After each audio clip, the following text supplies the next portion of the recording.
League of Josh podcast is fortunate enough to be powered by Andrews Book Company's used books. ABC Books is located underneath the Superstore at 910 Columbia Street West, Kamloops, British Columbia. Filled with an amazing range of quality books, it is also filled with an amazing range of quality people. It's the only place I'll go to buy and sell my books. And also I'll get amazing recommendations from the employees that work there. Go check out ABC Books. Our second sponsor is Bubble Tea Gardens, located next door to ABC Books underneath the Superstore at 910 Columbia Street West, Kamloops, British Columbia. Bubble Tea Garden is close to the university, insanely cheap for students, and easily the best authentic Chinese food in town. Above all, it is filled with amazing people. Owner Teresa is an amazing, generous woman who glows with kindness and will waste no time in telling you to sit down. Go check out Bubble Tea Garden. Hello, friends. Thanks for tuning in to the League of Josh podcast. This episode features Harry Coles, a good friend of mine who on a whim decides to follow his dreams of coming to Canada to pursue his schooling and soccer career. Just as everyone else, Harry's got a pretty crazy cool story, and I'm beyond lucky to have him as my first guest on the show. Enjoy. What was the culture shock like coming to Canada from Europe? Like, was it weird that we didn't drink as much? Were you like, come on guys, let's Honestly, go for casuals on a Monday? And people were like, no, Harry, not yet. I know it's like a huge stereotype, but Canadians are really nice. Yeah? Like, overall, they're nice people. I'm okay with that stereotype, though. I'd rather not be like a dickhead. Big shock as well, like, most places in England, like, supermarket, there's always, like, a 24/7 place. But, like, here, like, I remember when I first got in, I went to Superstore at, like, 11:30. And, like, I was closed, and I was like, this is, like, the biggest store I've ever been in my life. Like, why isn't it open? Yeah. So, that being shut. Like, there's no 24-hour stuff. Yeah. Even Husky, you have to go and like ask them to go and get you stuff. Oh, I've yeah, had I a few know. of those where you go like 1 o'clock after going out or something. And you're like, can you like grab me the Reese's Pieces King Cups with the Yeah. Reese's? And they get like the wrong ones. You're like, no, like Yeah. the other ones. Yeah. What else? Big culture shock. I say what's up a lot now. Because I used to say you're right. Yeah. Like, if I'm at home, like, oh, you're right, how's it going? Yeah. And, like, when I first sort of said, people were like, yeah, I'm fine. Like, are you? Because it's almost like, are you all right? Like, are you okay? Yeah. Are you okay? Like, Yeah, how are like, you doing? but I'll be like, you okay? And that's like, how you doing? Yeah. So I quickly changed that. Yeah. So I'm like, you're all right? And they're like, yeah, like, what's the matter? And I'm like, nothing. Like, I'm just asking, how's it going? They're like, do I look sad? So, yeah, I just say what's up a lot now. What's up? Nice. I dropped that. The classic sup. It's slowly going to change to sup. Yeah, So- I've not gone that far, but I just, what's up? Yeah. It turns into like a slow head nod after a while. You're just like, hey, what up? Yeah. Hey. But there's always that awkward moment you like walk past people and you don't like you've seen them, and if they make eye contact with you and you're like, do I say? You're like, no, what's up? Especially being a student athlete, you see these people that you're like affiliated with, but not like actually like I do really that good all the friends time. with. Like I like to think I know a lot of people. Like some people I see, I'm like, you're on the Wolfpack. Like, do we just say hello anyway because we both play for the Wolfpack? Like, I don't know who you are, but I know. Oh, of I've you. done it. Yeah. Yeah. Hey, how's it going? Yeah. Good. Yeah. I'm sure it's everyone now.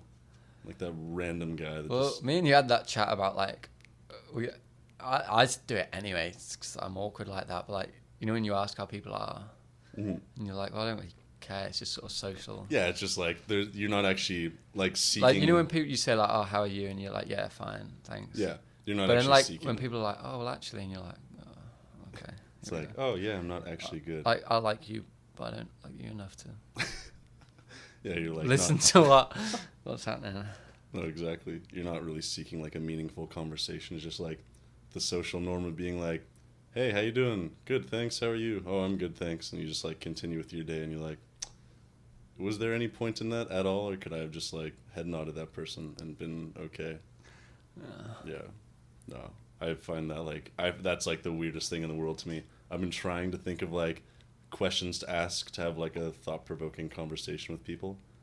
I'm getting closer, I think. Yeah. Yeah, there's this really cool Zen story that my buddy Ken told me about.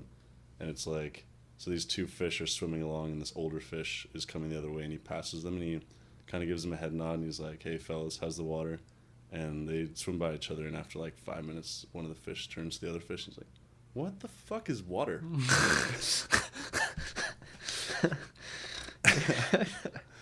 So I've been thinking about that like a lot, like how what's like the thing in our society that we don't really talk about, and it's not really like what's water to us? What's something that we don't perceive like as real? It's just like constantly flowing around us. And I mean, like, obviously the answer would be air, but more on like a philosophical level, like what's the thing that is always surrounding every single person, no matter who you are, and like propelling us even and making us like, to me, I think that's suffering.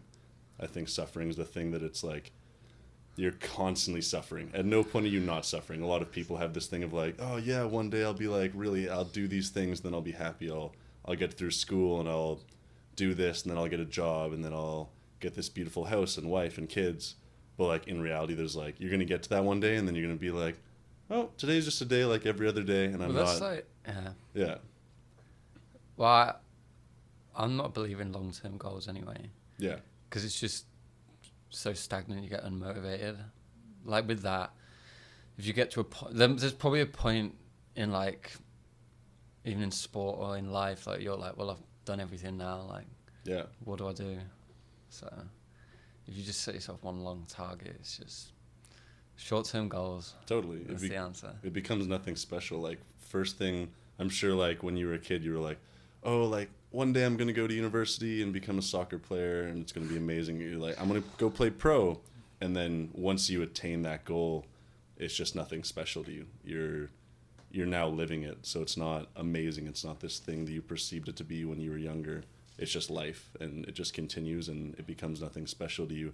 But at the same time, I'm sure there are thousands of kids that like look up to us, and they're like, oh, I'd love to be part of a university collegiate team, playing at the highest level, playing professionally. But to the people that play professionally and play collegiate, it's not like we wake up every day and we're like, I'm living the life, this is amazing. We just get up and we're like, okay, like what is today? But then again, like, because you probably say, because I've always done this, Mm-hmm. you probably don't realize how lucky you actually are. Oh my like God. To be in a varsity university and play, like, until, I mean, you'll probably see it with your injury, like, until you don't have that, you realize you're like, oh wow, like, yeah, I am lucky to do what I do. Yeah, and I think I am. And if you were to say, if I was a kid and I looked at myself and was like, when you were 21, you'd be halfway across the world at university playing soccer, I'd have been like, no way. So yeah, you do, but I know what you mean. Oh yeah, I remember my goal as a kid being like, I would like to make this club team. I would like to make this, and like, I never even considered university as like a viable option for myself. I mean, I wasn't necessarily like an intelligent kid growing up. Not like, I just didn't apply myself. I didn't really I really didn't give a fuck. I was like, okay, I'll like go to class. School report, must try harder. Yeah, always. Just My like, mum used to say all the time, like, and it's like now, look, it must be so frustrating. Like, I'm not ridiculously smart, but like, you know, you do okay, but you're like, yeah, if I applied myself more. yeah. But that's part of it all, isn't it? Yeah. But my psych prof always talks about that. It's not how big your IQ is or how many IQ points you have. It's about your ambition quotient, how hard you're willing to work for something that's not necessarily given to you. And I think that makes it so much sweeter when you actually have to work. I mean, there are lots of things that I have like not worked for in my life. Like during club, I never really had to like apply myself super hard outside of the gym and work out a ton. But then my first 2 years of volleyball were like, in university, were like pretty dog shit. Like I probably played like an accumulative 25 points in my second year. It was bad. It was real bad. And like I just like didn't love volleyball anymore. So then after that, and like my first year wasn't great, just kind of got rookied and random shit like that, and I had like this weird relationship with a girl that didn't work out. But that's like, and people say like, we play, I like to think we play a high level. Mm-hmm. And like, that's mentality, man. You're gonna have stuff like that, and oh yeah, and part and parcel of it is you have to be mentally strong to put up with stuff like that.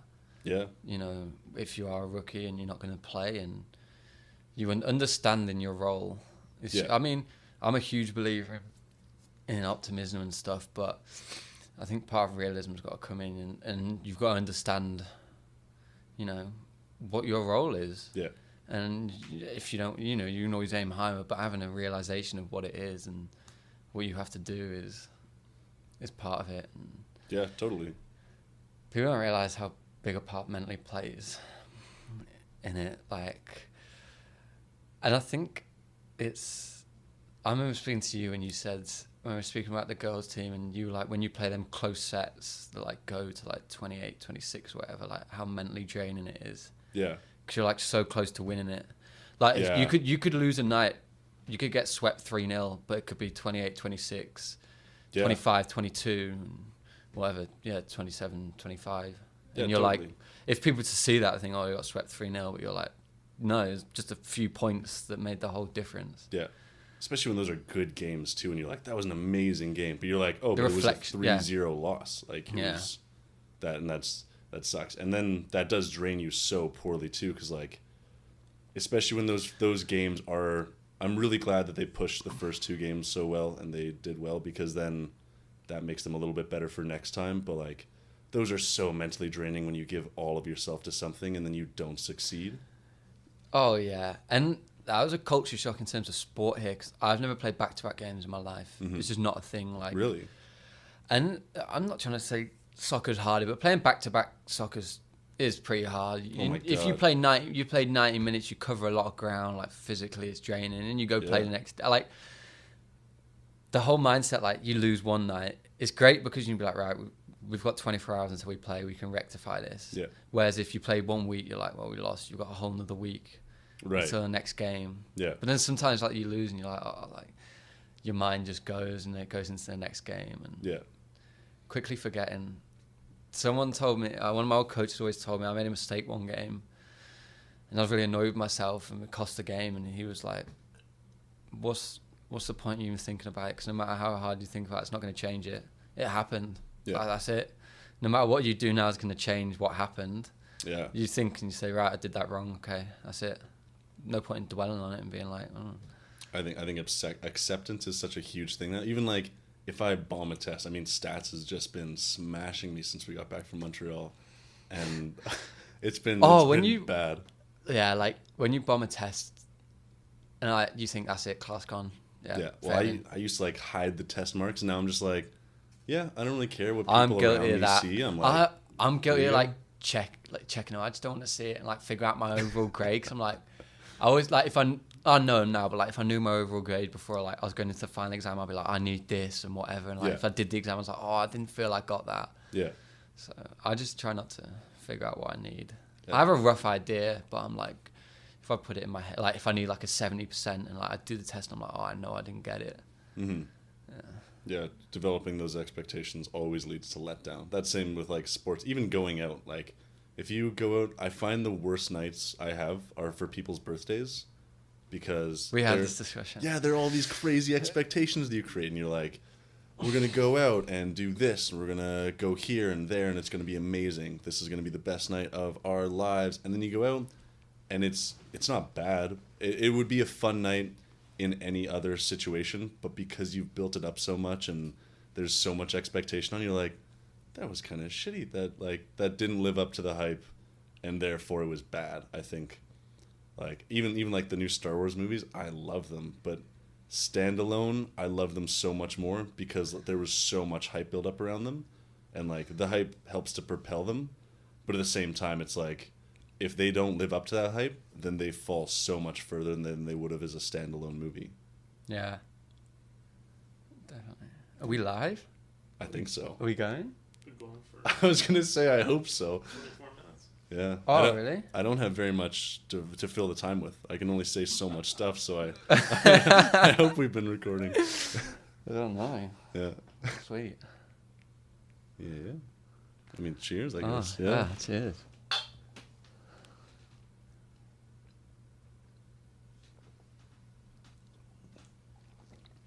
What are your like general philosophies on life? That's like a pretty broad question, but what are yeah, you just run with that one. I'm a big believer. For me, like I said, I'm a realist, and I like to think I'm playing at a high level here, and I think I have played at a high level, and I've never been the most talented. Like I'm okay, yeah, but I've never been like the standout player, Mm-hmm. and I've always had to like work and grind. And one that always sticks with me is, and I always say it, I said it before a game this year, like minimum requirements, maximum effort. And it's so cheesy that you give your best, but for me as a player and as a teammate, and I think I read it somewhere, there was a rugby team called Saracens in the UK, like a professional team, and their coaches said to them, any error, technical error, you know, the pass might not go right or something, we'll take the blame for that. Any error through application, if the attitude's wrong or you're not putting 100% in, that's down to you. And if I see a teammate that's giving 100, they might make a mistake, but if I knew they were applying themselves in the right way and giving 100%, then I'll never have a go at them. And I find that in life, you can just put your best effort in. And that's it. That's all you can do. Yeah. And that relates to school. If you've studied and you've done a test but you haven't done it, that's it. You know, you've given everything you've got. Yeah, I'm partial to a quote. Yeah? Definitely, yeah. I love them. I think Oh my God. You've seen my wall. It looks Yeah. like a Beautiful Minds wall. Yeah. There's one on our door. Success isn't earned, it's rented. And rent's due every day. So we have that. I like that, yeah. Yeah? Oh, yeah. But in terms of life, I don't know, like you said, when people have like goals and long term and what they're going to do with their life, I think I have got sort of a goal, but honestly, I take each day as it comes. Yeah. Because every day something's going to change. Yeah. And like, it's never as good as it seems. It's never as bad as it seems. It's always stays stagnant. Just ride that wave. It's never think it's too good or never think it's too bad. Just stay in a constant. Yeah. And, you know, like we're saying about waking up and feeling lucky, like, yeah, I wake up every day and I probably don't think it like, oh, I'm lucky like what I do. But probably now after this, I think, yeah, I am pretty lucky with what I do. Mm-hmm. But, yeah, no, they're my philosophies in terms of that. Yeah. But yeah, in like I've found, and definitely coming here has opened me up to like so many more experiences. Like I speak to so many people now. Like I left school and stuff, and you have your core friends, and then coming here, you just meet so many people, and like meeting people from like across the world and stuff, and like taking in different cultures, you realize that there's a lot bigger world than where you're from, your hometown. It's nuts. Yeah, like it's ridiculous, and some of the things people have done, it's mad. And just enjoying life. Like honestly, whatever you do, you've got to enjoy it. There's no point in doing it, is there? You know? Yeah. God, I'd never do something if I didn't like doing it. It blows my mind when people are like, I'm like, why are you like, what are you studying in school? Or like, someone will come up to me and be like, oh, how are you doing in this class? Oh, like, it's all right, thank you. How are you doing in there? I think people are scared to like share their passions. I think that is a weird cultural thing. We have to hate school for some reason. There are not too many people that I talk to that are like, I love this class. Yeah, people. That's like society. People have like this. I'm probably talking a load of nonsense here, but it's what I think. Oh no, like, no, totally, man. Hey, that's all that matters, Harry. Yeah. We're gonna die one day, so you might as well get all your like, shit out and let's figure it out. People think they have to be people think they have to be passionate about sport. Like, yeah, like if you're passionate about school, like go do that. Yeah. Go if you enjoy it. Yeah, go do that. Anything like, you know, and I think and like talking like a team ethic. And I think volleyball do have a good one, men's volleyball. Mm-hmm. I think you just saw that last year, like the team bonding you have. And I think with our team last year, like the team bonding we had, like people have different talents and different passions away from the pitch, like, or the court. Like, go and bring that to the team. Like, don't be afraid to be like, yeah, this is what I want to do, or yeah, this is, or like with school, like don't be afraid to be like, oh yeah, I want to do that. Mm-hmm. Or people are like, oh, why are you doing that? And because you don't say you want to do like a job or something, like, yeah, I want to be an accountant, whatever. Yeah. You're like, oh, I'm not sure, but I just enjoy this and I'm passionate about it, and whatever happens, it leads to what it leads, but I'm enjoying it right now. Right. You know, so. Oh man, I have no idea what I want to do. Anytime someone, like my prof asked me the other day, he was like, I was asking a few questions in biopsych, and he's like, what do you want to do with your life? And I was like, I have no idea. And then he recommended, like, he was like, maybe thinking about like neurobiology. I was like, I don't know if I could do that. If you speak to anyone aged between probably 30 and 50 and you ask them if they're doing now what they wanted to do when they were like 21, 22, they say no. I spoke to Pete Soblack, and he was like, if you told me I was doing this when I was your age, I wouldn't even thought it. I remember when I spoke to Curtis, and he was like, no, I didn't have any idea I wanted to do this. It's just how it fell. Yeah. You don't sort of have to have a life plan set when you're 21. Shit just works out, man. It's weird. Oh, yeah. Like, stuff just falls into place. It's not like you have to have this huge, I'm elaborate such plan. a huge believer in fate. Yeah. Oh, yeah. And, like, stuff happens for certain reasons. Like, if you said to me 2 years ago, yeah, you'd be sat here doing a podcast in Canada. Yeah. I'd be like, where's Canada, for one? Sounds cold. It's that big white place above America. Yeah. And then it just happens, isn't it? Yeah. You know, and living in that moment of just, riding the wave. That's what I call it. Yeah, no, totally. Just gotta live it. There's no moment but the now. I mean, like, thinking about the past is like more of a depression. You can never change change the it. future's anxiety. And even though I'm so guilty of it, like, I keep thinking of when he told me that, I was like, yeah, anything you do, all right, it's happened now. Like, I can't change that. Yeah. So there's no point in thinking about it. You know, whether you've done a test or whether you've met someone for the first time, you didn't think you left the best impression. It's like, well, what do I do now? Yeah. I can't change it. No one can change it. No one can change time. So you just have to accept. Yeah, no. What a scary thing. A true constant. Yeah. It's scary. Never going to be able to go back. There's a lot of things that it's like, wonder if I could have done that differently. But like when. But then if you, like, I'm gonna ask you a question. Are you happy right now? Oh yeah, no. That's the point That's that like, I'm going to go off like, on is. Whatever you did, if you might have done that differently, it might not have led to how you feel now. Exactly. Yeah, there are a lot of traumas that I've endured in my life, and like I wouldn't go back and change a single one of them. If someone were to come to me and be like, "Hey, you can go back to when you were born with all of the knowledge you have now, and just live your life through again," would you do it? Absolutely not. I love the person that I've become, and the people and the place that I've surrounded myself with is I couldn't conceive it being better if I were to like take every single moving piece and change it and morph everything, because like the life that you control and the life that you don't have to think about, that's a life you've already had. It's pointless. It's if you can control everything in your environment, why would you even want that? Why would you want the ability to control things? Like the only thing you can really control is yourself, and that's what makes life fun. That's what makes life this ever moving piece of machinery that you're never going to understand. And like I'm sure you're the same. Like you love everything about yourself, so all of the crazy ass shit that happens in your life that people are like, oh, that sucks. You're like, no, that doesn't suck, because I am the person that I am right now because of that. And that's all that really matters to me. I love who I am. Therefore, any of the shit that's happened to me has led to who I am right now. And I'm okay with that. I'm happy about that. Oh, yeah.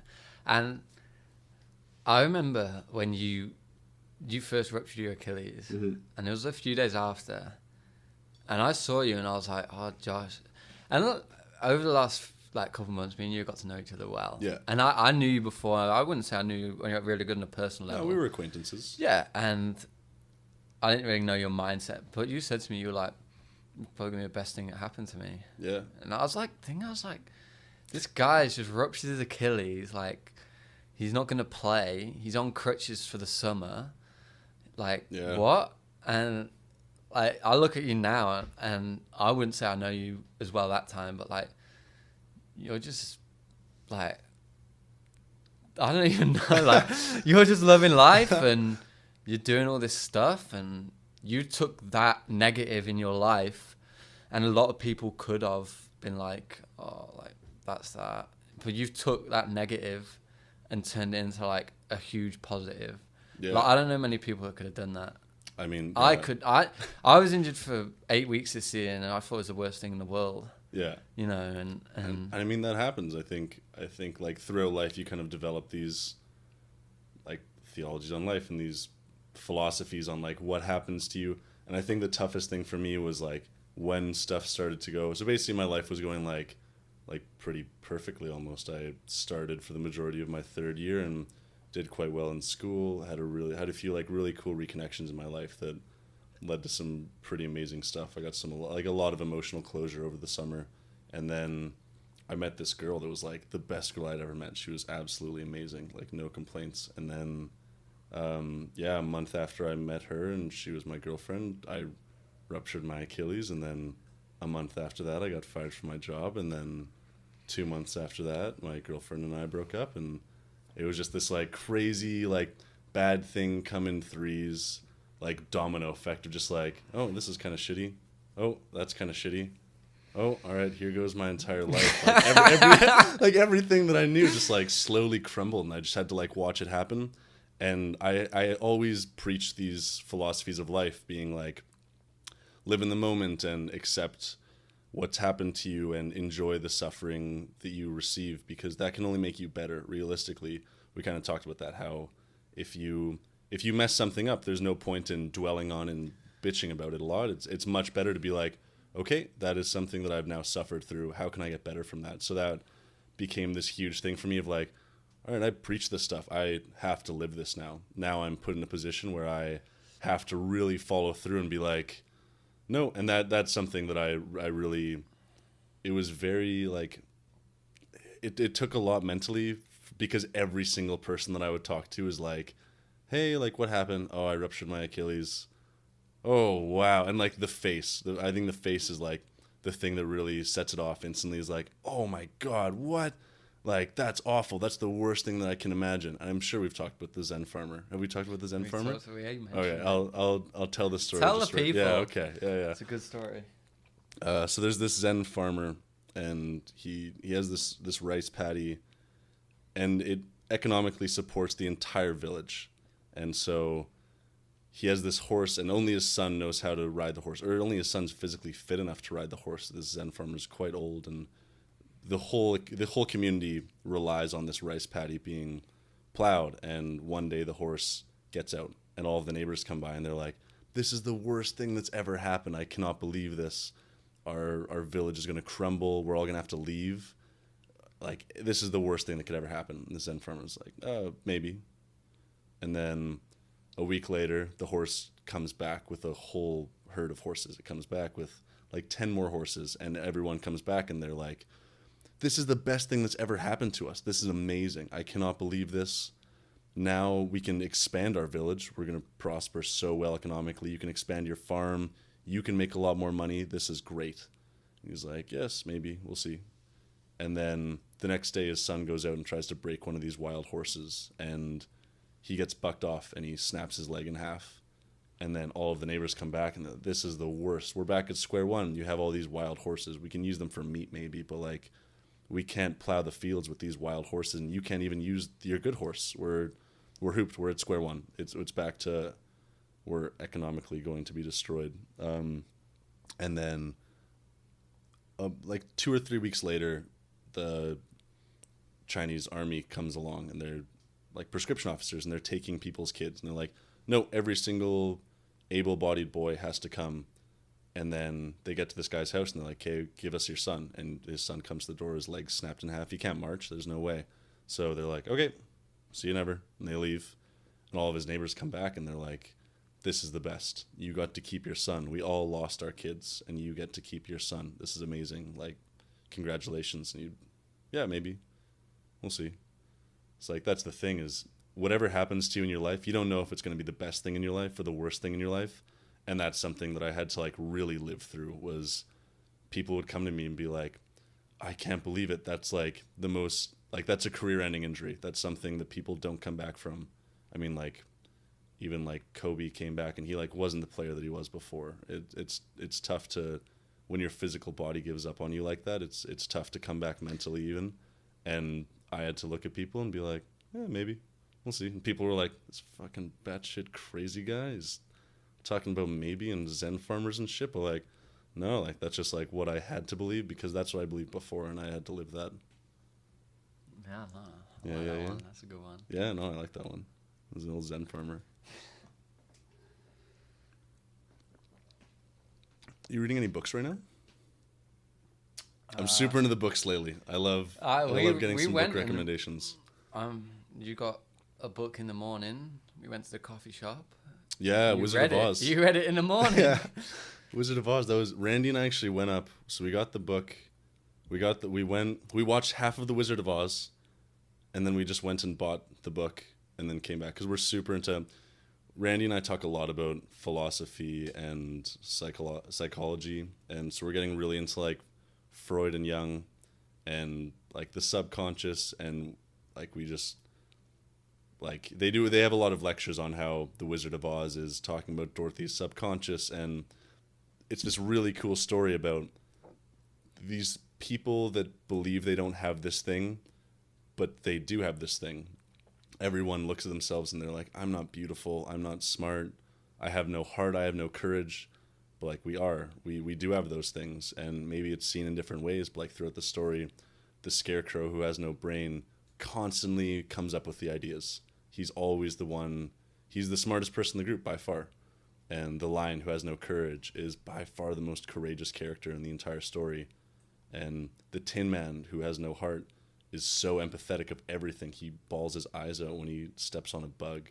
And I think that just like ties in so well to like who we are as people. Everyone thinks that they don't have these things, but in reality they do. Like people are so amazing, just in the sense that everyone can help each other so much. And if you like really put your mind to it, you can like help people, and you are this like super cool, amazing human being that so many people want to talk to, and you're so intriguing.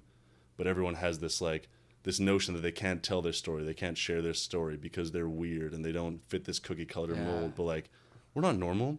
I'm not normal. I've had this crazy life, and like I'm sure you've had this crazy life, and people talk to us and they're like, oh yeah, like normal. I mean, we're crazy white male privilege, like, which is really cool in a weird way because we have been afforded like so much stuff, but at the same time we've also gone through a lot of shit to get to where we're at right now. Yeah, people only see the tip of the iceberg. Yeah, seeing like Wolfpack and seeing someone tall. Like I talked to my therapist about that, and she's like, just by you being tall, you set off all of these things in people's minds that you're this little box, and there's so much more outside the box, not inside the box. Actually, on the outside of the box, there's all this like crazy stuff, but on the inside of the box, there's all this candy. Yeah. I'm going to use that because I fucking just crushed so much Halloween candy. Yeah? It's disgusting. Nice. I'm almost finished. I have a Hershey's box. It's too rich to eat them like in wholes. I've given the majority of them to KT and Randy, actually. Randy just comes and steals them all the time. He's a monster. But yeah, people don't. And again, I'm just saying so many like common like. Oh no, man! They work. Like, judging a book by its cover. Yeah. It's so, and everyone's guilty of it. I don't care who you are. Yeah. Everyone is. And again, they probably see, you know, a white male student athlete, and they'll be like, right, you've got two parents. They work, they pay for everything. You're like, no. Like, and again, people look at me like, and back home, like, I like to think I'm pretty, you know, I speak quite well, and, you know, I have a nice house and everything, and people think, oh, you know, life's great, but people don't look at the story beyond that, you know. Right. Single parent background, right here. Yeah. Yeah. Big up mum. She's the reason I'm here. Yeah. And people don't see that. They just think, okay, yeah. And then going completely off it, but when you said about people not thinking that they help other people, there's a really good book I want to read called Ego is an Enemy by Ryan Holiday. Yeah, Kevin's going to lend that to me. Oh, is he? Yeah, I can lend that to you. Apparently it's really good. Yeah. And he sort of goes on about how, I think he's in the army, and how he helps massively, but, you know, he doesn't need to be told, like, you don't need to be told that you've done that well. Right. You know, you don't need that satisfaction. Yeah, the positive reinforcement. That you've been told, yeah, you've done that well, or you've helped someone. You need someone to say, oh, that was really nice of you. And you don't need to feel that you need someone to be like, oh, okay, yeah, like, yeah, I've done it. I've helped out someone. You've got to tell me I've done well. Yeah. Like, it's not helping you, it's helping them, you know. Right. It shouldn't be you getting the appreciation for making someone feel better. It should just be you naturally doing that instead of someone saying, "Oh, you've been a nice guy." Yeah, absolutely. I like whenever I have like a really cool conversation with someone, and they're like, "Oh, that was amazing. Thank you so much." It's only as good as it is until I actually see them do it. And then that's when I get that's my positive reinforcement, is actually like observing them become a better person. That's what really that's what gets me going. That's what drives me home. I'm like, yeah, all right, like you didn't just like waste mine and yours time. There are a lot of people that I talk to that are like, yeah, I'm gonna do this and that and this and that. It's just a lot of talking, lots and lots of talking. But when people can actually apply that and they're like, okay, I am a master of my own universe. I control reality, which is this crazy thing when you like really realize it, that the world is just out there to get and you can do anything. You really can. Our parents said that to us as kids. I don't believe it. No, my mum still tells me now, she was like, you can do anything you want to do. Yeah, you're like, get out of my face. That's bullshit. But then when like you live that and you're like, okay, I'm going to do this stuff. And I think that I think that anxiety is not necessarily like a bad thing. I think anxiety is just like the voice in your head that tells you you should study, or, hey, you look like shit right now. Hey, that person's looking at you. Hey, this, that. It's just the voice in your head. And the more you can kind of bring that in and rein that in to speak less on the bad things, because in reality, like, nobody really gives a shit. If you don't answer a question right, I can't tell you a single person in my biopsych class. I mean, I could, but I can't think of anyone that's like, that I'm like, that person's dumb. That person didn't answer this question right, because I get questions wrong. I answer questions and I'm like, for a split second after, I'm like, fuck, why did I do that? I'm never going to answer the question. And I'm like, no, I'm going to answer the next question and I'm going to get it right. People like, and I'm really guilty of it. Like, if I do something and I'm not good at it, I won't do it again. Yeah. And I'll start to get better at it. But I remember I played with a guy and he used to love to draw, but he was like the worst artist you ever seen in your life. I'm not joking. Yeah. But he was like, I know I'm bad. I just enjoy doing it. Mm-hmm. Like, and I was like, fair enough. Like, and again, like you said, in class, like you step in first day, you see the outline, and you do the first class. You're like, oh, I'm not good at this. Yeah. I'm gonna fail this class. Like, that's it. Yeah. You're like, well, you know. And I'm guilty of that. I step in, I'm like, this is too hard for me. It's so easy to create those preconceived notions that stuff's just gonna go to shit. And I found it, and this is like a really small thing, but Michaela and Kendra showed me how to make bracelets. Yeah. And I love doing it. Like, Yeah. I've got so many that not people wear. I think it's such like a good mental break. Yeah. You don't think about anything, you just do it. And like, half of mine are so bad, you probably couldn't even wear them. Like, they're loose and everything.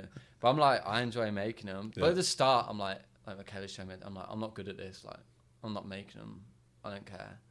But like, over time, you're like, well, I'll do it and I'll keep doing it. And I enjoy doing it. It doesn't matter if I'm good at it or bad at it. But that's just as a kid with sport. Like, you're probably the same as me. Like, if you did a sport and you're like, I'm not good at this, I'm not going to play it. Yeah. Like, Oh, even I tried to play left side in my last year of club. I got put on the left side, and I remember like, it's one of the only practices I vividly remember. But I vividly remember talking to my friend during a water break and being like, I just want to go back to right side because I'm so good at it. Not in like a cocky way, but just like, I'm just not good at passing or hitting as the left side, so I want to go play right side. And now I play pretty exclusively left side, and like, I think a fool that persists in his folly is a wise man. I think that there's nothing, like the whole growth mindset thing, there's nothing you can't be the best in the world at if you just do it. It's not like we came out of the womb with these innate abilities to play volleyball or play soccer and we had these things. It's like, those were things that were taught to us. It's always nature and nurture. people look at that as well. Like, they look at athletes and they just think, like, again, seeing the tip of the iceberg. Yeah. People like say, oh, you're just a student athlete, and I'm like, yeah, I am. Like, yeah, I play varsity.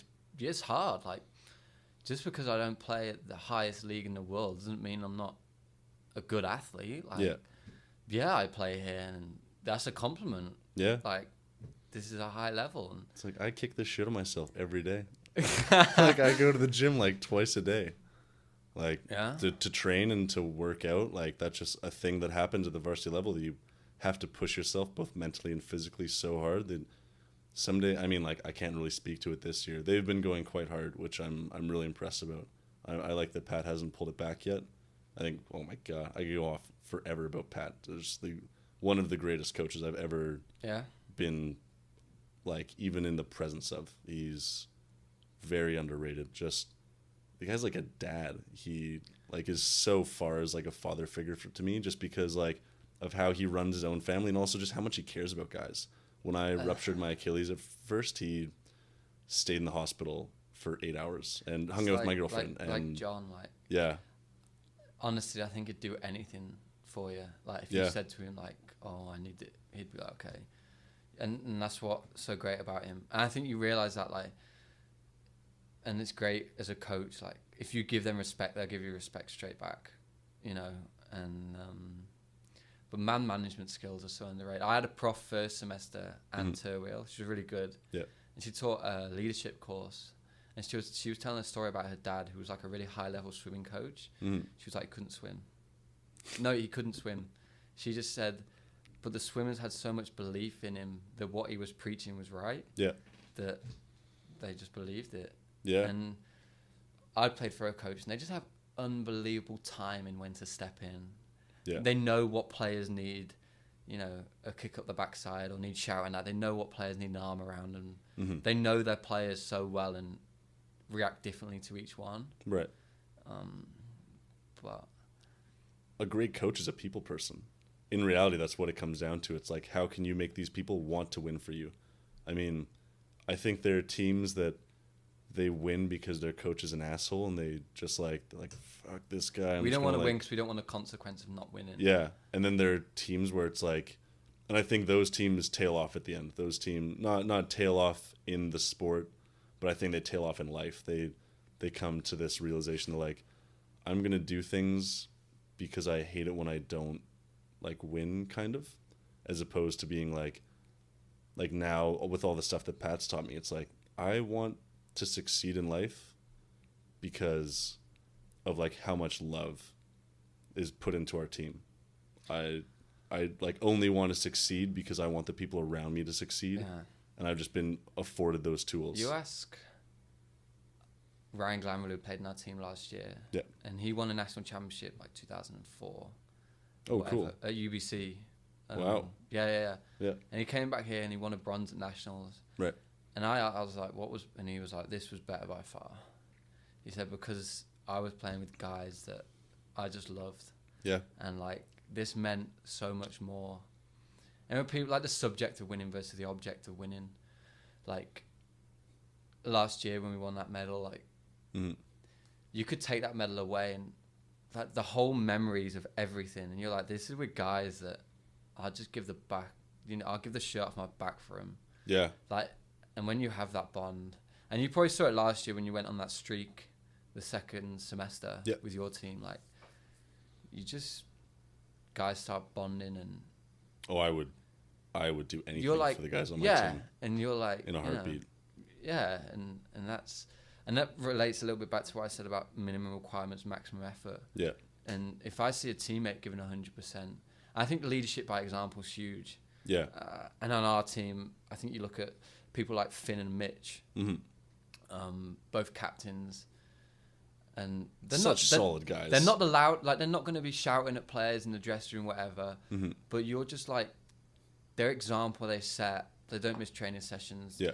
You know they're going to turn up every game day. You know they're going to be there. You know they're going to give 100%. You're just like, when you're on the field and you see a guy giving 100%, you're like, well, he's giving 100%, so I've got to do better. Yeah. And it's just a knock-on effect if you have teammates like that. Yeah. And like you said, the teams that just have talent and they'll get sorted out in the end.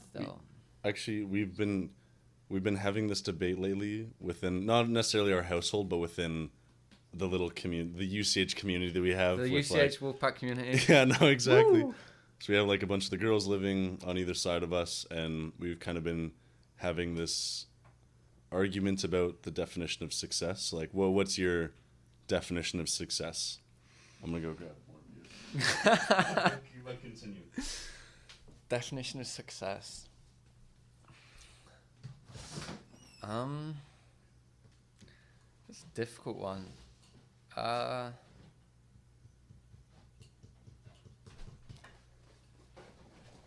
think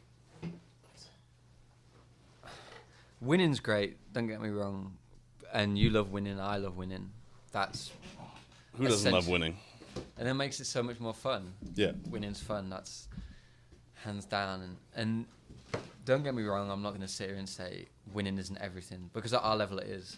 Right. We're here to win. Yep. You know. Honestly, I don't think I've got an answer for you. I don't know. I don't mean will- this. I don't. Sorry. Not necessarily in sports. Like, what's your definition of success in life, sports, whatever you want to apply it to, Oh, whatever okay. whatever We're you relating want this to a lot use. sports. We'll go to life. Yeah. Okay. No. My definition of success in life. Spilled all over myself. Honestly, it's changed so much over the last few years from when I was 18. I say to this to loads of people, like, if you met me when I was 18, I'm like a completely different person Mm-hmm. to what I am now. But again, it's so it's so common, but like having no regrets. I'm lying on my deathbed and I'm like, right, I've done everything I want to do. Mm. But I just want to experience everything I can. Like everything. Go places, meet different people. Yeah. Because when I always speak to my mum, she was like, if I was your age, I'd travel 100%. Because you've got the chance to do it. And when I made the decision to come here, there was like lots of factors that gone. And it was a really quick decision I made. So what can you walk me through the decision process? Because I'm always curious about that. I'm always curious about how people decide to come. So How many miles? So there was a coach back home who I knew called Mick Murphy. Yeah. Again, like a father figure to me. Right. Like almost unbelievable coaches I've ever had. So he knows John really well, and John was always asking him for players the last couple of years, and he was asking for a particular player of a position and whatnot, and Mick thought of me. So, and I always heard Mick talk about Canada because he always used to come out here, and he sort of put me in contact with John, and John spoke to me and told me about it, and Mick was taking a touring team out here to come on and play a few games to Canada from the UK. Mm-hmm. So he was like, do you want to come see what it's like and whatnot? And I was like, yeah, sure, I'll come. And I came here and we went to Vancouver, we stayed at UBC. Kelowna, stayed at UBCO, and then we came here. And I met John, we played John, saw me play, and then I met him after the game, and he sort of said, yeah, we'd love to have you here. Training camp starts in 3 weeks. Could you be back? And I was sort of like, well, I don't want to sort of give you an answer. Like, I've got to speak to my family and stuff. Mm-hmm. And I looked at it and I was like, in 10 years' time, if I came here and 2 weeks, hated it, I went home. In 10 years' time, I'll go, I did it. Mm-hmm. Didn't like it. That was it. I just thought, and my family drilled into my mind, in 10 or 20 years' time, if I looked and I said, I wish I did that, Right. I'd always have the regret. But if the worst case scenario, and I always think it, I've always got home. I've Yeah. always got my family at home. Worst case scenario, I can go home. Mm-hmm. I love it here, but I thought if I come and I don't like it, I can go home. There's a bed for me. People love me at home. Yeah. I like to think so.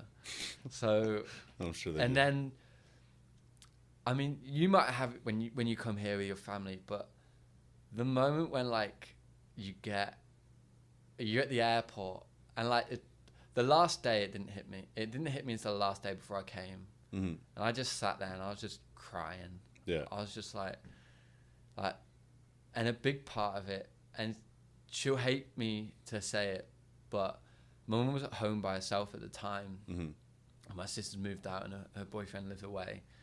And I was just like, if I leave her by herself, I don't really want that. Yeah. But then I thought all the time and effort that my mum's put into me to get here, she'd hate herself for life if she knew that I made the decision about her, if I was like, I didn't go because of her. Right. She would hate that more than being by herself. Yeah, that's like a really scary thing. Even in relationships, it comes to that where like people will be like, "Oh," and it's kind of like the opposite. Like I'm sure your mom would like push you to do that and be like, "Let Yeah. me be alone. You go." She would hate for her, like I said, she'd hate for her to think that the decision was about her. Right. You know, to be like, you stay because you didn't want to leave me here. I think that happens in relationships all the time too, where you're Oh, like, you're like, no, stay and like be with me, and it's this like terrifying thing that like I'm really glad my like first love, she was awesome, but we like had the agreement that like we're not gonna. There's no one more important than yourself. Yeah, she there. It's always Put about number yourself one. first. You gotta. She was like, Doesn't you matter. gotta go to school. You gotta figure your shit out and like go to school and do that. And she pushed me to do that, which was amazing. Oh yeah, yeah, you have to make decisions about people later. But at our age, you worry about yourself. Yeah. And I spoke to one of my friends who came out here. She studies drama, Mm-hmm. and she went to school in New York, and she was worried, and she was like, "Well, what was your thought process going?" And I was like, and again, that's relating to anything in life. You've got to sacrifice if you want to do this. You know, I knew if I wanted to play here, I'd have to come here. Yeah. And that's what you have to do to be successful. Mm-hmm. You know, and that's in life. If you've got to move away for a job or whatever, that's what you've got to do. That's the mindset of winners and losers in life. And I think we're so lucky playing sport because I relate everything to life. Yeah. You know, Absolutely. and, yeah. And that competitive nature comes out of you in everything you do. Yeah. Yeah, I think it was nice to have a quick decision made for me coming here because if you have time to think about it, you wait. I was like, right, I'm going. Yeah. Booked my flights. I came back. 11 days later, I was back in Canada. Wow. Went home, packed everything. Yeah, see you later. Where you Cool. going? I'm off to Canada for a trip. No, I'm going to live there. I'll be back in 5 months. See you then. Yeah. And I came out here, and first night, me and Josh Banton stayed in his apartment above here. Yeah. We got there, 2 air beds. So John dropped us off. It was probably midnight. Me and him never met each other before. Yeah. We got here. We didn't know how to blow the air beds up. You just sleep on the floor. I remember we got here. Josh had never seen the campus before, and I'd been here before, so we went to campus. We came back, slept on the floor, and I just remember thinking, I was like, I want to go home. I was literally like, I want to go home. Yeah. This is me done. And again, I flew into Vancouver, and I was sat in the Greyhound station in Vancouver. My bus didn't leave for like another 5 hours because I missed the first one. Mm-hmm. And I was sat, I just remember I was crying. I was like, I want to come home. I don't want to deal with this. Yeah. And she was like, just ride it out. And I was like, I want to come home now. Yeah. You got to suffer. You've got to. And like that It first sucks. month, the Yeah. first month was, I'm not going to lie, it was brutal. Training Yeah. camp, load of guys you never met before. 4 of us in Upper College Heights apartment. Yeah. Guys never met. And I'm pretty extrovert when I get to know people. I'm pretty comfortable. Like at first, I'm pretty closed in myself, and Mm-hmm. I was always kept myself in my room. And again, when I first came here, I was so soccer minded, and now I'm like, there's so many more experiences in life. Like soccer and school are my priorities, of course, but I'm like, there's so much more. There's people I've met. But like when I came, I was like, all right, this is what I'm here to do. And it sort of meant I was like, I didn't want relations or connections because I was like, I could leave. You know, I didn't want to make a new best friend or That's a terrifying have a girlfriend. Because I'm like, right, I could hate it and go home, or I have to make a decision over someone else. Right. Like I don't want to dive into it because I'm like, I'm gonna have to make a decision. Like if I leave, I'm gonna take this into account and that into account. I'm like, It's terrifying. Like, and people do that a lot. It's really, really scary to have those like you do put your foot in the door in relationships and in friendships and in life. You're always thinking like, I could just leave, and it might suck for a while, but I'll be okay in a little bit, and that becomes like a really tough thing within everything because you can always leave. You can always leave, and you'll be okay one day. But it's the understanding of like what you actually have in that moment, and being able to be like, I could probably suffer a little bit more. If I suffer a little bit more, then this will probably be okay. And like people do that all the time. It's this self-sabotage of being like, I'm just like scared of being like really happy, and I'm scared of like how I'm thinking right now. So if I leave, I'll be fine. I was happy before, and I'll be happy again. It doesn't matter what you do in life. People are always gonna get sad and worried and stuff. Yeah, there are always those crazy peaks and valleys of life. They're unavoidable. There has to be a valley to have a peak. That's why I said before, like, if something good happens, I never think it's too good. And if something bad happens, I never think it's too bad. Mm-hmm. So, people like think something's good, they think it's really good. If it's bad, it's really bad. Just try not to overthink everything. Yeah, you gotta not have those like the pleasure spikes. I mean, we've talked about my theory on like pleasure, happiness, and joy, but like you gotta not have those like spikes in like everyday life where you have these crazy high peaks, because if you have these crazy high peaks, you're gonna have these crazy low valleys. One of the best things I heard, and I spoke to Morgan about it. Mm-hmm. Shout out to Morgan. Yeah. And, Riggs. Oh, what a beauty. Love her. Yeah. And you said to me, the steak analogy. Oh, the steak dinner. I love that. Yeah. Like, I physically use it now. I'm like, right, yeah. Yeah. Because you've got to prioritize the important stuff. And it is selfish, but now I prioritize myself. Mm-hmm. And, you could say that's selfish, but at the end of the day, that's what truly does matter. You're going to be the person you die with. You have to love yourself more than anything else. Like, Yeah. You're not going to die with all the other people that you're sacrificing a lot of stuff for. And you do have to make sacrifices. Sorry, I'll explain the steak dinner analogy to... Yeah, no. Yeah, do it. Use it, people. Yeah. Use it. So I actually got this from a really good friend of mine, Andre Arsenault, who... He actually he got me into meditation. Him and Ken McLaughlin got me into meditation. I want to speak to you about that. Yeah? Okay, yeah, no, absolutely. No, I'd love to. The podcast I was listening to, Mentality, Steve Ward, talks about it. Yeah. And how big a part it plays crazy, in his man. performance. It's nuts. Okay, well... But again, we'll just okay, quickly, before I forget. Okay. I don't think I'd have and he talked about it, like the patience to start with. It takes a I'll while. sort of be sat there and like after a minute, I'll be right, I'm bored. I'm very much like that. Yeah. And it's really bad. If I don't see progression straight away, I'm like, oh, yeah. That's it. I don't see the light at the end of the tunnel. I'm like, that's the whole like suffering thing. Okay, we'll go to the steak thing and then we'll come back to it, because I think this is a very cool topic. So you basically have to look at your life as this huge steak dinner, and you have a steak and you have maybe broccoli, Brussels sprouts. Depending on what you really want with your steak dinner, mashed potatoes, maybe some cranberry sauce. Head to Mr. Mike's if you want the best steak in town, by the way. Yeah, Harry, free drinks all night. Right, steak analogy. So a lot of the times in relationships and in life, these other arbitrary things become your steak, and it's not you anymore that's your steak. Like, to me, at points in my life, volleyball has become my steak, and then when my volleyball turns to shit, there's nothing really else in my life. And I've had love before where that person becomes the steak, and I've become the steak for that person, and that just becomes this really gross codependent relationship that's like very, very unhealthy.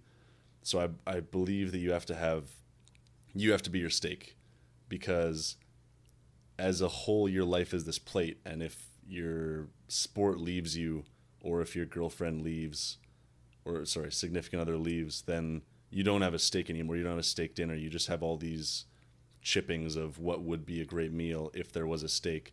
But if you're your steak, and like sports is your broccoli, and your significant other is your Brussels sprouts, and your asparagus is school, and those things start to leave you one by one, which happens in life, and like work can leave, and athletics can leave, and significant others can leave.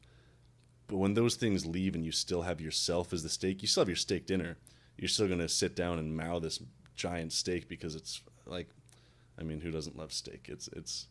I mean, like I was trying to be vegetarian for a while, but I just enjoy meat way too much. And I would love to do it soon. Yeah. Like I think that I'm going to try to do around like a 7 or 8 day fast when I come back from the break, and then go back into playing. But yeah, someone told me about that. Yeah. I think is it the keto warrior diet or something? Yeah, ketogenics. It's where basically you like fast for 18 hours, or like 20 hours, and you eat in like a 4-hour window or something like that. Yeah, to go into ketosis, it's like 6 p.m. to 10 p.m. you eat, and then you fast for the... Yeah, that's intermittent fasting. Okay, and I spoke to him, and he was like, honestly, I feel so energized. You get razor focused because you're at like calorie deficit, so you're always like it. I would compare it to meditating. So to finish off the steak analogy, like you have to be the steak in your life, or else things are gonna leave you like things do. There are always peaks and valleys, and one day things are just gonna leave, and there's not gonna be a rhyme or reason for it. But things in life just happen, and the more positive you can be about those things leaving, the faster you can get back to the level you were at and learn from that and become better than you were before. Because like if you don't get better through suffering, you're really just getting worse. Even if you get to the same level, I don't think that you've really taken the opportunity of suffering and ran with it. So like with the steak dinner, you have to be your steak, because if everything else leaves, you still have your steak dinner. But if something else becomes your steak dinner, then you just have these scraps that you would otherwise feed to your pooch. Yeah, no, but with the ketogenic thing, I've done that before, and I would consider I would compare that very heavily to meditation, in the way that I'm like, if I meditate, like recently I've had a lot of time, and I've been able to read a lot, and I've been meditating like 3 to 4 times a day for at least 15 minutes each. And there's this awesome meditation room in TRU that's an absolute dream. Yeah, no, it's amazing. This is going back to like your mental, about how you turn this huge negative in your life to something positive. Yeah. Like for me, if I'm injured, I'm just sat in a room like, why am I injured? It's not me, it's my body like punishing me. I haven't. And again, thinking about decisions, when I did my knee, we were on the ferry back from Victoria, and I was with Tim Hutton, great coach, our assistant, and literally pretty much in tears. And I was like, because how I did it, it wasn't a big injury, but our season's really short, so I missed most of the season. Right. Yeah, absolutely. And I was like, I'm trying to explain it, but like, he was running and there was sort of a ball, and I decided not to tackle him. I decided to sort of back off because I thought he'd get there first. Mm-hmm. And I've just ended up locking my studs in my cleats in the ground, and my knee went. And he said to me, well, you could have tackled him, you could have broke your leg. Like, because I was like, I should have tackled him. I shouldn't have made that decision. I should have done this. And he was like, well, you could have tackled him and broke your leg. And I was like, oh, yeah, I could have. And he was like, don't think about that, because something could have happened if you did that. Don't dwell on it, you know? And he was like, try to turn it into a positive. Which I didn't do in the end, but for what you've done, honestly.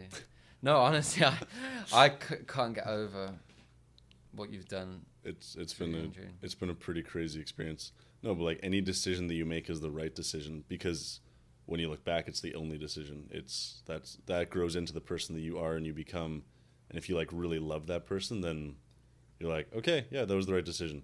I've made some decisions even recently that I'm like, that hurt. That shit hurt a lot. Like emotionally, physically, I've made some decisions like, probably shouldn't have done that. Probably should have waited till the morning and made a more clear decision. Yeah. Like call me in a week kind of thing. But like when I look back, I'm like, no, I wouldn't have made that decision any other way, because I did make that decision, and I can't look back and be like, I wish I didn't do that, because I did. And it's all about in the moment and using your momentary emotions to make decisions.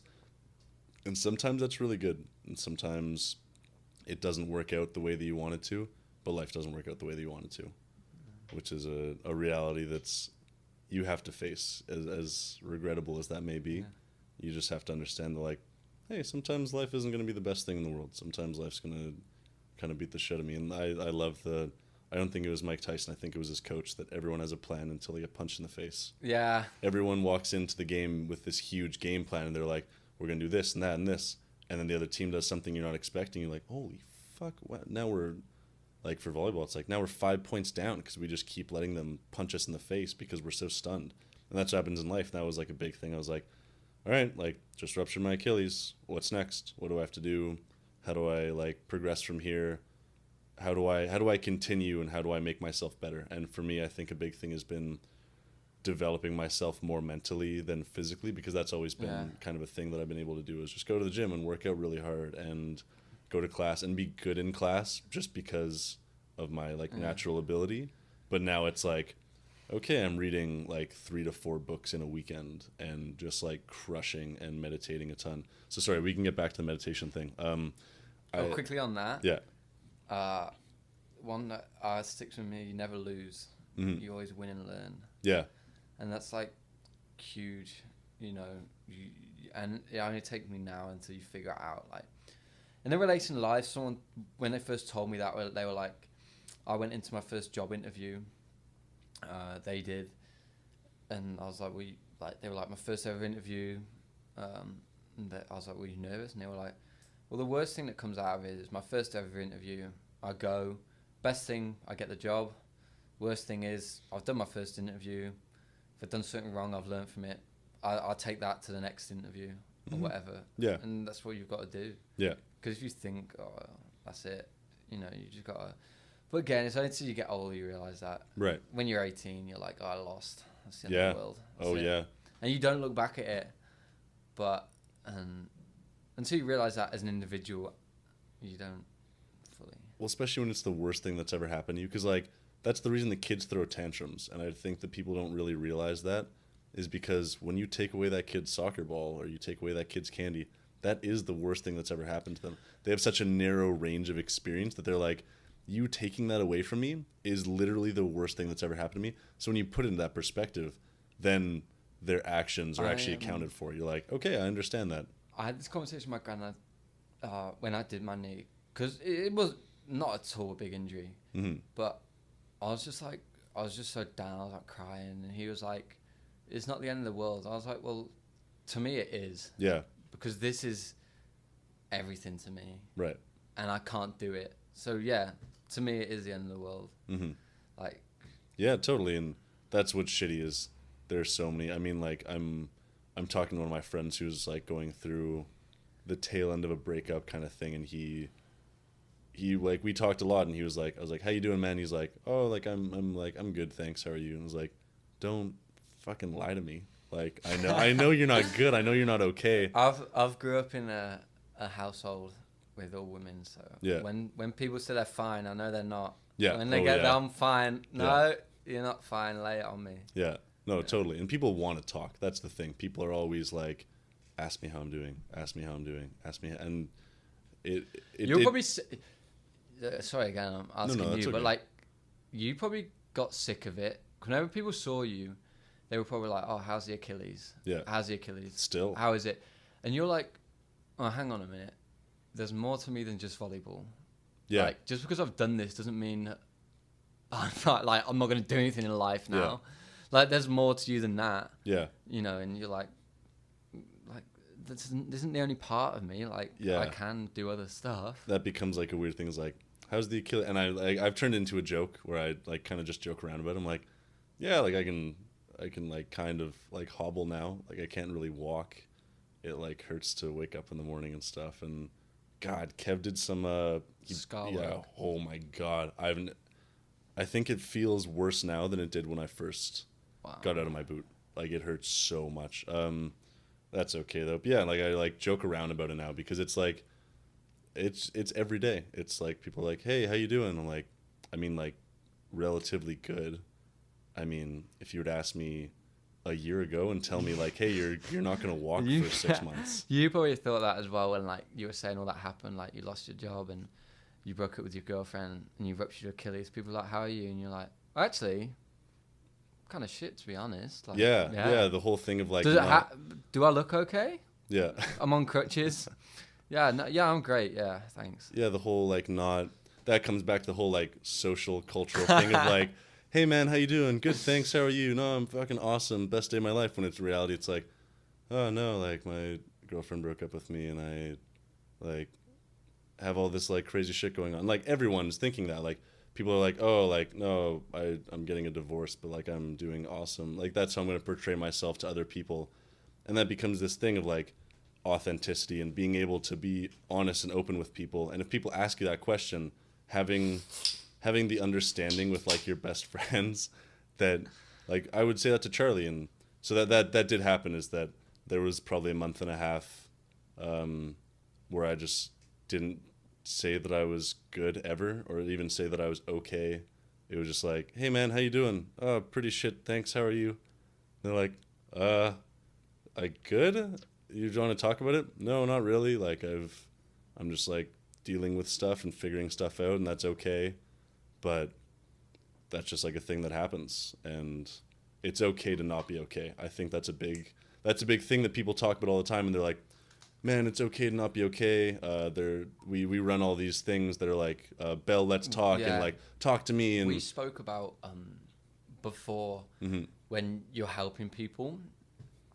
Honestly, you don't need to help. Just sit there and listen. yeah, Sit there and listen to someone, because you know when you're feeling down or angry. You just want to speak to someone. You don't even want advice. You just want to lay it on someone. you just want to go off, and then like my mum's so good at that. Like Yeah. she'll just sit and listen. I'm just like laying in, yeah, and you're just like, oh, and you like feel better now. And I'm like, yeah. yeah, yeah. When, yeah, my SO and I split up initially, I would just like I'd practice walking for like 2 hours in my house and just like talk to my mom and just talk and kind of go off, and I would get her opinion on stuff. But yeah, no, I think that's a big thing, is like not lying to other people about how you are, because in reality you just turn out to be lying to Yeah. yourself, and you come to this like self-fulfilling prophecy like, oh, I'm good, therefore I am good. But in reality, like, you're not actually good. So then you hit this point where you're like, why am I not good? Like, I keep telling people that I'm good. I keep telling myself that I'm good. So why am I not good? Have you ever seen the? I told you about it months ago. I never showed you. It was like a photo. Mm. It was like a cartoon, and it was like a man smiling, I have seen and then that. like Yeah. inside his head was like see through, and you just saw like a little boy like hunched over, Yeah. and you're like, just because someone on the outside's smiling doesn't mean. Or even the ones of like the people with their like meat suits where they wake up in the morning, it's like a big smiling meat suit, and then they're like this cripplingly depressed person that they just like put on this like really happy facade. And I think, oh my god, I think social media plays this like huge role in that, of being like, you constantly have to be happy, you have to be living this like best self, because Yeah. everyone else is living this best self, and it's Such a time waster. oh Like, I man. find myself like I'm waiting in a line. I'll be like, okay, I'll just check Instagram. Like, why am I checking this? I went on a week cleanse Yeah, it's good. Hey, before the start of the season. yeah, First game UFV. I went on a cleanse because I was like, I'm gonna focus myself 100%. yeah, I'm not gonna do anything. I didn't have anything. I deleted it all. hmm And it was just so nice. Like, I got up in the mornings. I got up straight away. I was like, I didn't, waste time like on social media in the morning. yeah. I was like, yeah, this is nice. Read more. And you're like, this isn't. But then after that, I was like, I'm getting it back, and I just got it back. It's addictive. It's addictive. It It's- releases dopamine in your brain. Like It's that pleasure that you talked about. yeah, it literally releases chemicals in your brain that make you happy. How can you And say if- no to that? if It's a people- drug. If people like doing it, do it. Like, I'm not saying delete it. If people like posting and like that, they get their joy from that, or they like getting the joy from likes, like, that's fair enough. That's Yeah. what you like. Yeah, do it. If that makes you happy, as long as you're happy. hmm Um, It just makes me sad now. Actually, like I I get re-download really it anxious. sometimes. Yeah, I get anxious. I re-download it sometimes, and like I'll check my friends always send me like these golden retriever posts, because I fucking love golden retrievers. There's I follow so many pages. There's a Retrievestagram one. It's really good. I actually sat at therapy dogs for like 2 hours today and just pet woofers. It was amazing. But like, so I'll re-download it, and then for like a day or two while I'm like checking my messages, I'll just like have it, and then I'll just like go on it all the time. It's just instinctual. But then when I delete it, I feel so much better, and I delete Snapchat and like I don't have social media on my phone anymore, because it just makes me feel shitty after having it gone and then having it again. It's just like, why am I doing this? Am I gonna remember You're like, any who's of the liking things? what? What's doing? And you're like, I'm like, am I gonna remember any of the pictures that I look at in a week, a day? If I go to someone that like checks Instagram constantly, and I say, hey, what did this person post say? The likelihood they're gonna be able to tell me is so slim to none. Like, do people really care what each other are doing?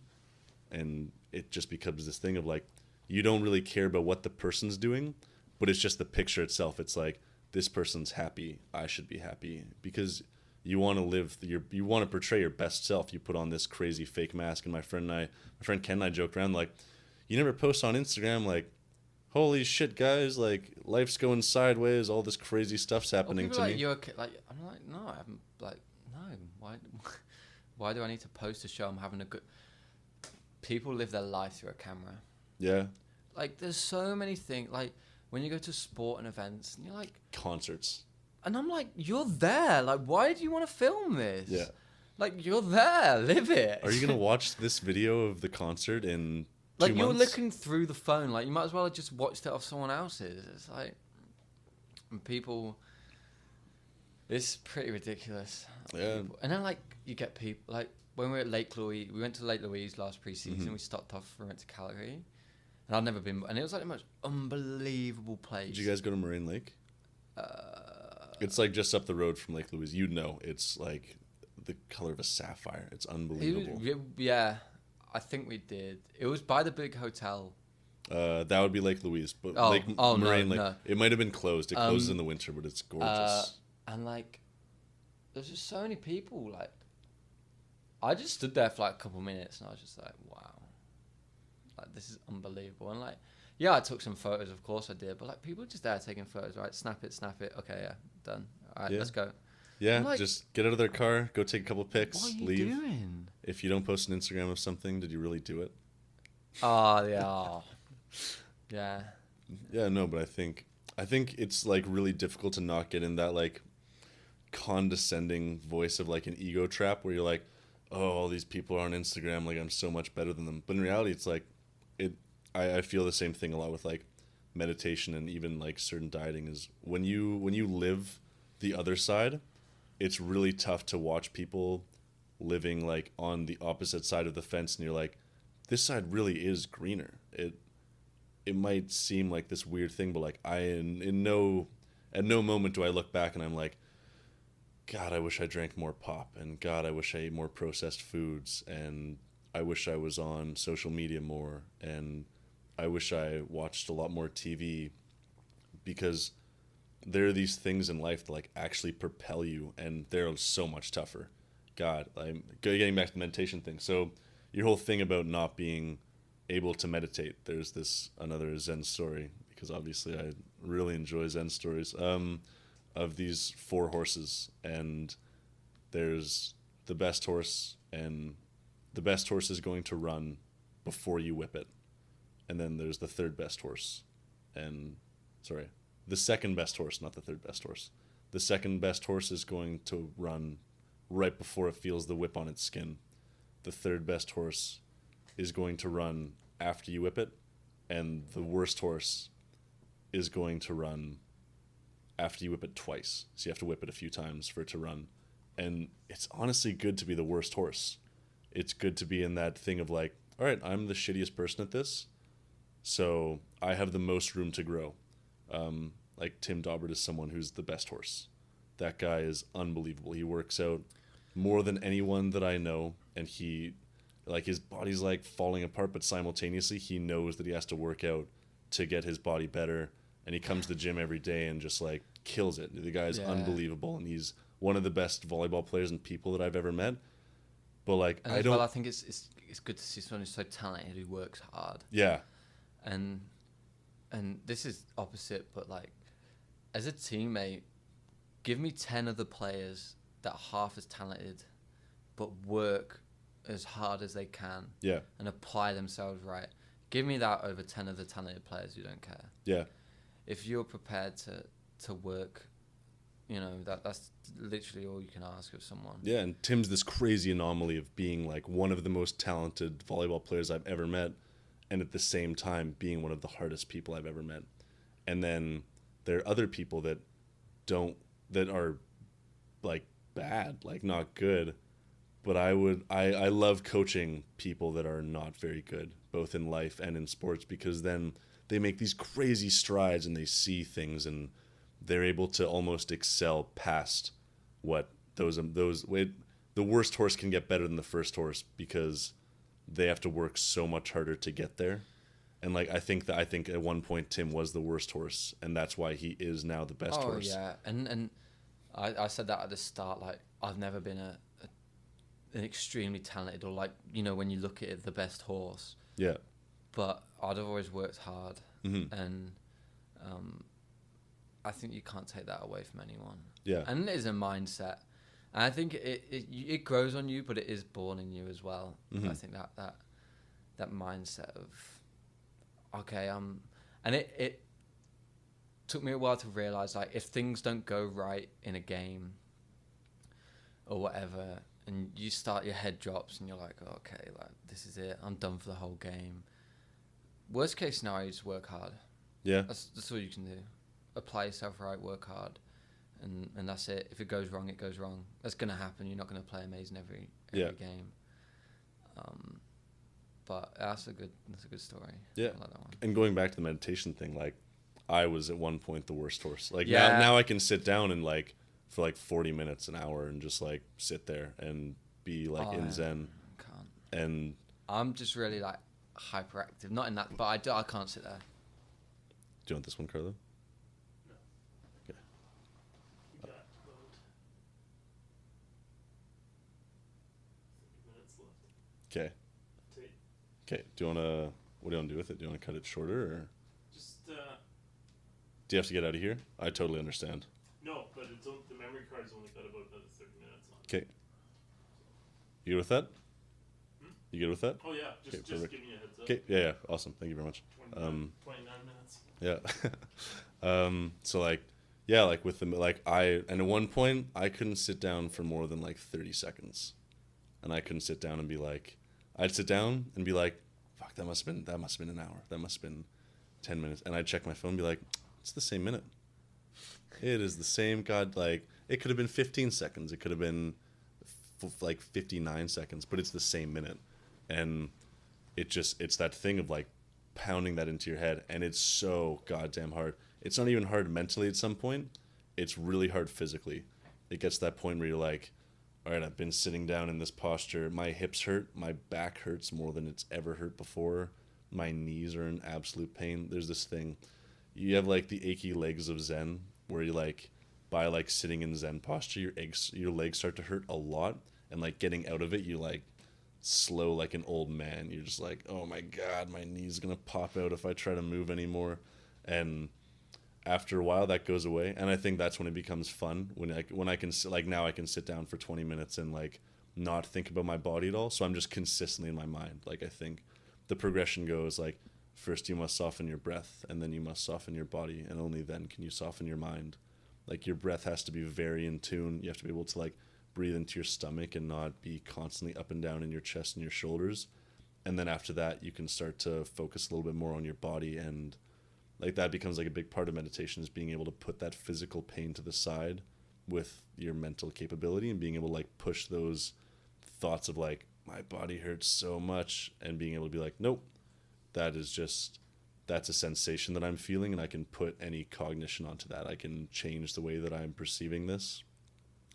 And then after that, after you've hit both of those landmarks, you can finally just be like, okay, now I don't have to worry about my breath because it's so consistent, and I don't have to worry about my body because I've learned how to deal with the pain, and now there is no pain.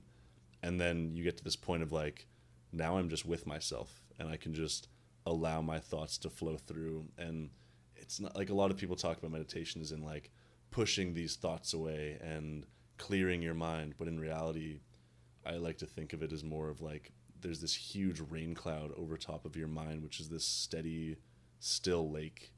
And the only way that you can allow the lake to settle is by allowing the rain cloud to pour out. And in no way can you settle the lake by trying to flatten it with an iron. You're only going to disturb that lake more and muddy the water. If you try to push these thoughts away, they're just going to keep coming back and getting worse. So you just have to let your mind wander, and you have to let your mind do all these things, and you have to have all these thoughts. I use journaling really, really heavily for that, for just like getting these thoughts out of my head, because, geez, especially in like really emotional times for me, I journal often, like maybe like 5 or 6 times a day. I just have a journal on me at all times. It's like, I feel shitty, I feel angry, I feel sad, I feel happy.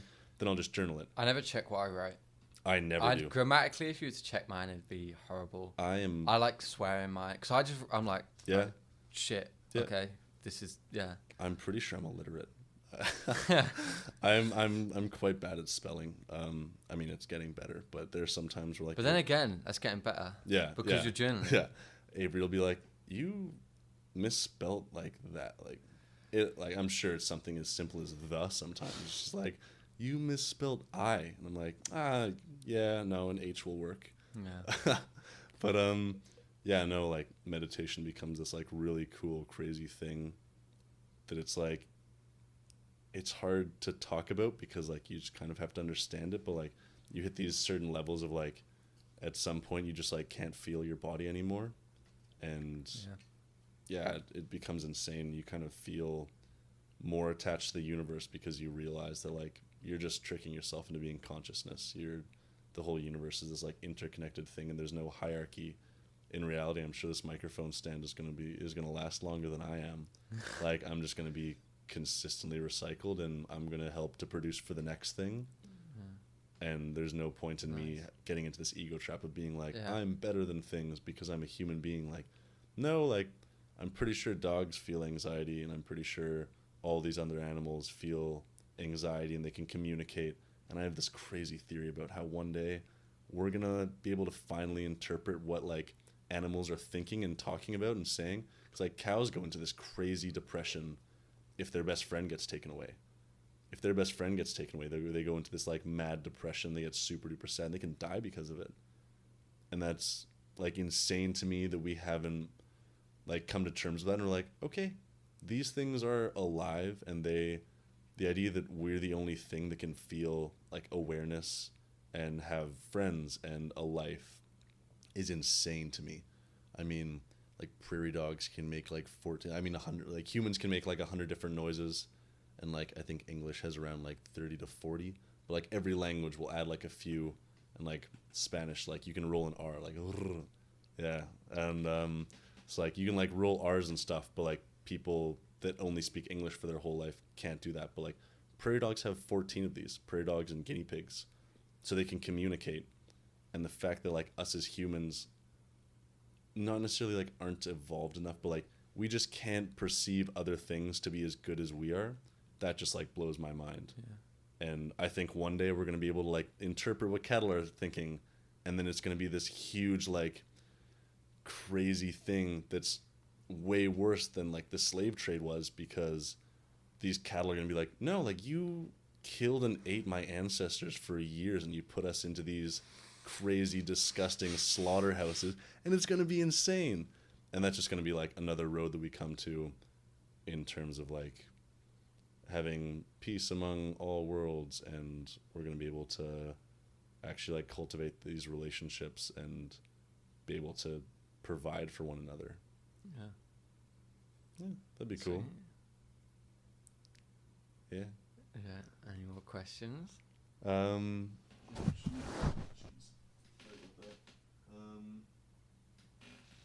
Yeah, man. What music are you into? What music am I into? Yeah. What? Yeah. All right. Yeah, I have like two more ish. These are just like very broad. Okay, let's go for it. Music. It's gonna sound generic, but I'm a big fan of all music. But my favorite, I love bands, British bands, Arctic Monkeys. So good. Yeah. Love a band called Circle Waves. You get a chance to listen to them. Circle Waves? Yeah, Circle Waves. Yeah, like a summer band, like an indie band. Oh, cool. Yeah, They're good. Cortinas, a Manchester band. Mm-hmm. That sort of vibe. Yeah. I'm partial to a bit of rap. I like it. I love J. Cole. Yeah. Yeah. Very good. Because lyrically, yeah, I love it. But again, my bands, Stone Roses, Manchester band in the 90s. Mm-hmm. Really good.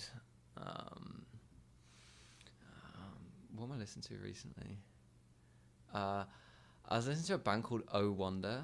Yeah. Have you heard them? Dude, so Some of the stuff good. they've got, like, yeah, it's so good. I've just been recently getting back into them, and they're like very, very good. I just like overplayed them so hard. Like a year or two ago, when Kyle Taylor and we like kind of lived together for a summer. I lived at his place in Calgary, and like we would just like we'd play League of Legends all night and play volleyball, like just pepper all day. And that's like what we did, was just crush music like that, and it was awesome. so good. Yeah. The best music is the one that bring back memories. You know, you like hear it and you're like, Yeah. like you think of something when you hear it. Yeah. Yeah, that's the best kind. Nostalgic music that you're like, oh yeah. Yeah, the best ones. Yeah, I've started doing that a little bit more, making like playlists and stuff for like a situation, like going traveling, and you'll make a playlist, and then you listen to that playlist later, and it's not necessarily the songs that trigger those memories, but it's those songs in that succession that you're like, you know, when you're like hear a song, and as the song ends, you're thinking of the next I think song. of people all the time when I hear songs. Yeah, no, and I think that's like a really cool thing that like those things can be like projected as like a stimulus for our memory, and we're like, oh, like I heard this song, and then like there's songs that make me feel like really sad sometimes, and there's songs that make me feel like really happy sometimes. Sometimes those get muddied by what happens in like the present, but like, yeah, no, it's like very, very cool. Yeah. Sweet. Yeah. Have you ever so you're more into like indie alt kind of stuff? Yeah, that's my vibe. Yeah. Yeah. My my mum's boyfriend, she's been with Ian for 13 years now. Nice. When he first sort of came, when I started to like music, he got me into like the Arctic Monkeys and everything,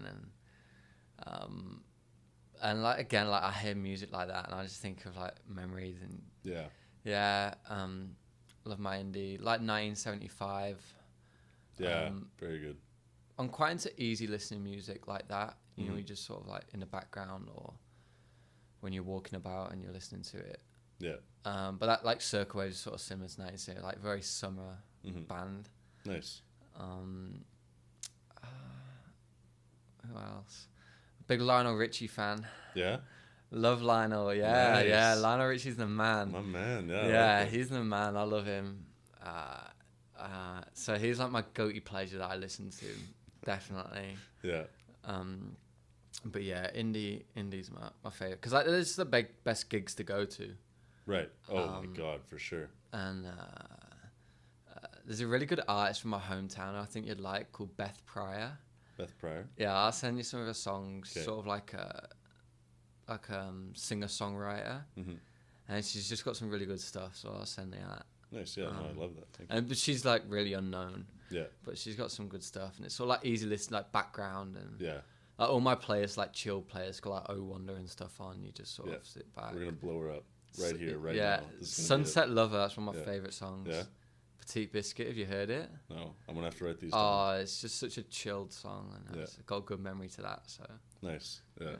No, those are the good songs where you're like, yeah, this feels good. Yeah. But like you see it, and I'm like, I listen to a song, and I'm like, oh, I remember that when I was hammered at a festival with my friends in a field. And I'm like, yeah, they're good times. Yeah. No, totally. Good times. Yeah. I just started getting back into John Mayer's Continuum is like a really good album. Oh yeah. Yeah, it's like I'll give it a listen. it's pretty soft. It's pretty, but it's just so good. It's like him going through like a breakup kind of thing and like figuring his shit out, and it's just like unbelievable. Such a good like full record, just very raw. And I listened to a song for the first time like today that was a part of it, and I was like, it just reminded me like of so many times in my childhood when I listened to that song, and I was like, what song is this? And then I just started like jamming out, and I was like, yeah, this feels good. Like, Well, this is awesome. yeah, it's my childhood. John Mellencamp came to No playing way. Kamloops. Did Yeah. you not know that? Oh yeah. John Cougar Mellencamp Yeah, came. Reeves And and Kev went. He's like one of my mum's favorite artists. Yeah. Like of all time. And I was like, I can't think of any songs he did. And she played me one, and I was like, I just remember you singing that all the time. And I was like, yeah, I didn't even know it was him, but I just remember Clark the and song. Kev, not Reeve and Kev. But yeah, no, that's hell yeah. What's your favorite full record? I have like this. I have a playlist on my Apple Music that's just like best full records and like Peach Pit. Album? Yeah, sorry, album. Record. Yeah. Going old school there. Yeah, I got my record player that Oh, you have one? Have you not seen it? No, I'll go I- see it after. Nice. Yeah, no, totally. I've got some vinyls on. Yeah, I'll play Yeah. you. Lord Huron's Vide Noir is like my favorite Yeah. record. Yeah, no, Han got it for me like a little bit before we split, and then I like it's about this another like a breakup, and he just goes through these like crazy peaks and valleys of like we're gonna get back together to like You Never Loved Me, and it's just like kind of funny, but yeah, no, that's like one of my favorite records. Like it's so good and so raw. I've probably almost played that one out. It's it's getting a little bit raw, yeah. I mean, I'm sure I'll be able to use it for forever, but I've played it so many times. It's just Again, so good. it's pretty common, but like one of my early memories of music, the first Arctic Monkeys album, whatever people say, that's what I'm not. Yeah, Like if you listen to it lyrically, it's just like so true, and you're just like, it's just funny, and you're like, totally. yeah, I find it so different too when you like listen to a full record, because it's Sammy just ran in with like 4 boxes of Catan and stuck, so you can come in. Yeah, no, I think that's like, I think it's so cool to listen to like a full record because you get the story of it. In reality, it's a storybook. It's someone's life that they've chronicled, and they've put it in a succession that's like, the first albums were always the best yeah, because they've had all their life up till then to write the music. yeah, And if they release an album a year later, it's always like they've had a year to do it. Like, Yeah. that's your whole life up till then. yeah. I think like the big traumas in your life also create these crazy, amazing albums. I mean, and even, yeah, and I think what happened with like even Eminem is with his not Encore. What was the one, Sammy? What was the one Relapse. was it Relapse? That he got a lot of criticism for. Yeah. That he started to like do things that like other people wanted him to do, but at the same time he like wasn't doing stuff that he wanted to do. So it became like this kind of shitty thing of being like, I'm doing this for other people as opposed to myself, and then that leads to like a worse off quality of album. And yeah, so I think like having that first album where it's just like, you're just doing this for you, you're just doing this to mess around with some buddies and have a lot of fun, and yeah, no, those are like the greatest ones. All right, one more. What do you enjoy learning about? Like, what's your shit? Wow, that's my shit. Yeah. I've been figuring that out. Don't get me wrong, like soccer's my life and I love it. I do, and yeah, there's been times where you're like, oh, I do all this for that. Yeah. But I love it, and the day I stop enjoying it, that's when I'll stop playing. I love that. Yeah. But honestly, I'm trying to figure that out. Yeah. I love doing stuff like this. I love podcasting. Yeah. That's good shit. Nice. But honestly, that's what I'm figuring out at the moment. I'm at that stage in my life where I'm just experiencing more than soccer. Mm-hmm. So it's nice to sort of speak to people and find stuff out. Yeah. I love my conversations with you. I love them. We have some good conversations. No, I love them. Yeah, like, they're good fun. They help a lot. Yeah, Yeah. They're just good general. But honestly, I'm trying to figure that out right now. Yeah. But I've got a question for you though. All right. Yeah. Let's hear it. And because like the person you are and you've become, Mm-hmm. who did you look up to growing up, and like now, it doesn't have to be sport, just in general. Who inspires you? Because I feel someone's inspired this person that you are now. Yeah. Oh, my dad obviously was always like unbelievable growing up. He was a very knowledgeable person in like a lot of ways, and he taught me so many things, and a lot of the quotes that I use are from him. And like a big thing that he always taught me was like, don't do as I say, do as I say, not as I do. And in that way, I think a lot of people, like you said with your mama, she's like, if I were your age right now, I would go and travel. And when we're our age, we talk to young kids and we're like, oh, go stretch, but they don't do it. And that's one thing, is do as I say, because I've lived what you're doing and past it. So there's so many things that older people tell us that it's like we always push them off and like, oh no, I'm gonna be fine, it's gonna be okay, I'm different, I'm special. When in reality, no, you're not special. You're gonna die one day just like the rest of us. So you might as well take these things. And another thing that he always taught me was, it's better to learn. You learn more of what not to do from people than what you learn to do. And that's an Abe Lincoln quote. And I've taken that quite heavily. I really, really like that. I've been in a lot of situations where I've been treated, in my opinion, not unfairly, but poorly. And I think everyone goes through those. and you have those decisions that fragment your personality, and you kind of go one way or the other, where you're like, someone does something shitty to you and makes you feel bad. You can either make other people feel good in the future, or you can project your insecurities on other people and make them feel shitty too. And I think that that's something that I've really like come to terms with, is like, I can make people feel really good. I can make people happy. And that's kind of what I came to terms with that psych prof was, I don't know if I want to do neurobiology or become a psychiatrist, but I want to help people. And that's just like my goal in life. Another one, Ken McLaughlin is the guy that got me very into, I mean, I was going through some tough stuff, and he just like one day gave me a copy of Zen Mind, Beginner's Mind, which is like the greatest book I've ever read. It's my Bible. I've read it more than several times. I just read it anytime I'm going through some shitty stuff, and it's like this immediate feeling of like, all right, yeah, like it's okay. And so he gave me that, and that changed my life. And so he's a big driver in like growth mindset for me, and my whole philosophy on life. And I mean, there was one day where 2 summers ago, my first year summer, 3 summers ago now. Getting old. Yeah, oh geez, I mean, I can barely walk now. I'm practically 90. So we were doing Alberta summer camps, and they don't pay you until the end of the summer because you do the jobs halfway through the summer, but you can't have jobs before that because nobody's going to hire you for a month. And then, so I had 67 cents in my bank account for 4 months. Yeah. So that was a lot.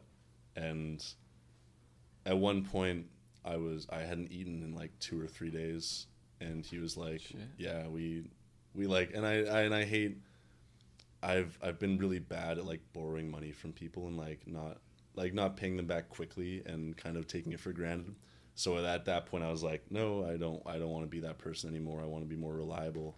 And so he was like, hey man, like he offered, and he was like, hey, just like, here's my card, just go get something from this Husky. And I was like, really? He's like, yeah. And we were like great friends. He coached me for a couple of years, Team Alberta. He's like one of the greatest guys I've ever met. He's a father figure to me. And then so went and bought this Reese's Pieces bar. I like these Reese's cups, and I came back out and I just put them in my bag, and I didn't eat for another like 2 days. And I didn't eat the Reese's bar, and now I have this bar of like emotional chocolate in my room. I'll show it to you after this, but I just have like this huge drawer full of chocolate and stuff that I just like won't touch because I'll only eat it in times where I'm like, this is a really special moment. This is something that's super special to me, so I'm going to share this with someone else. That's kind of what like candy and chocolates become to me, is like, I mean, I'll go to Bulk Barn and like binge eat after like 2 weeks of ketosis or something. I'll have a movie night with Sammy and Charlie and watch Last Samurai and feel like throwing up and being like a sugar hangover for 2 days. But at the same time, like I'll have these moments. I had a lot of them with Hannah where I would be like, this is special to me. They're the best people. I'm going to grab this like chocolate bar. That's how that's how I told her I loved her. I gave her this Reese's bar when I first like hung out with her for the first time. And then like a month and a half later. That's what I said about music. Yeah. Like when I said Sunset Lovers, one of my favorite songs. The person who knows that song's special knows why it's special. Yeah. They know. Yeah. But like I said, I was like, it doesn't matter whenever I hear this in 40, 50 years time. Yeah. So now whenever the same memory. Whenever I do a Reese's bar. Yeah. Then people make you the people like that. Yeah. And Ken just been so good to me through my whole life with him, and people who are so selfless. Yeah, and that's what Ken is. I speak about it all the time. I mention my mum is the most, and you don't realize as a kid, you honestly you don't, and it's only probably the last since I've been here that I've started to realize like, and mum is like a PE teacher now, and there's kids at a school, and like the parents like, we can't afford to do this, we haven't got time to do that or whatever. And my mum, me and my sis did everything we wanted to do. Yeah. Anything, any sport, anything we'd do. She'd work every job. She never had a life. She didn't, honestly. And because she wanted to give the best opportunity for us. Yeah. And it's probably a parental thing because like we don't have kids, you don't realize. But Right. I'm like, could I do that for someone? Like, Oh. give up my life? My dad was the same. And I'm like, you've done all like anything I ever. You probably didn't have the money or the time. And it's the same for all my family. My sister's the same now, and Ian and my granddad and everyone. Like, you don't realize until you're like, wow, what they've done for me to get here.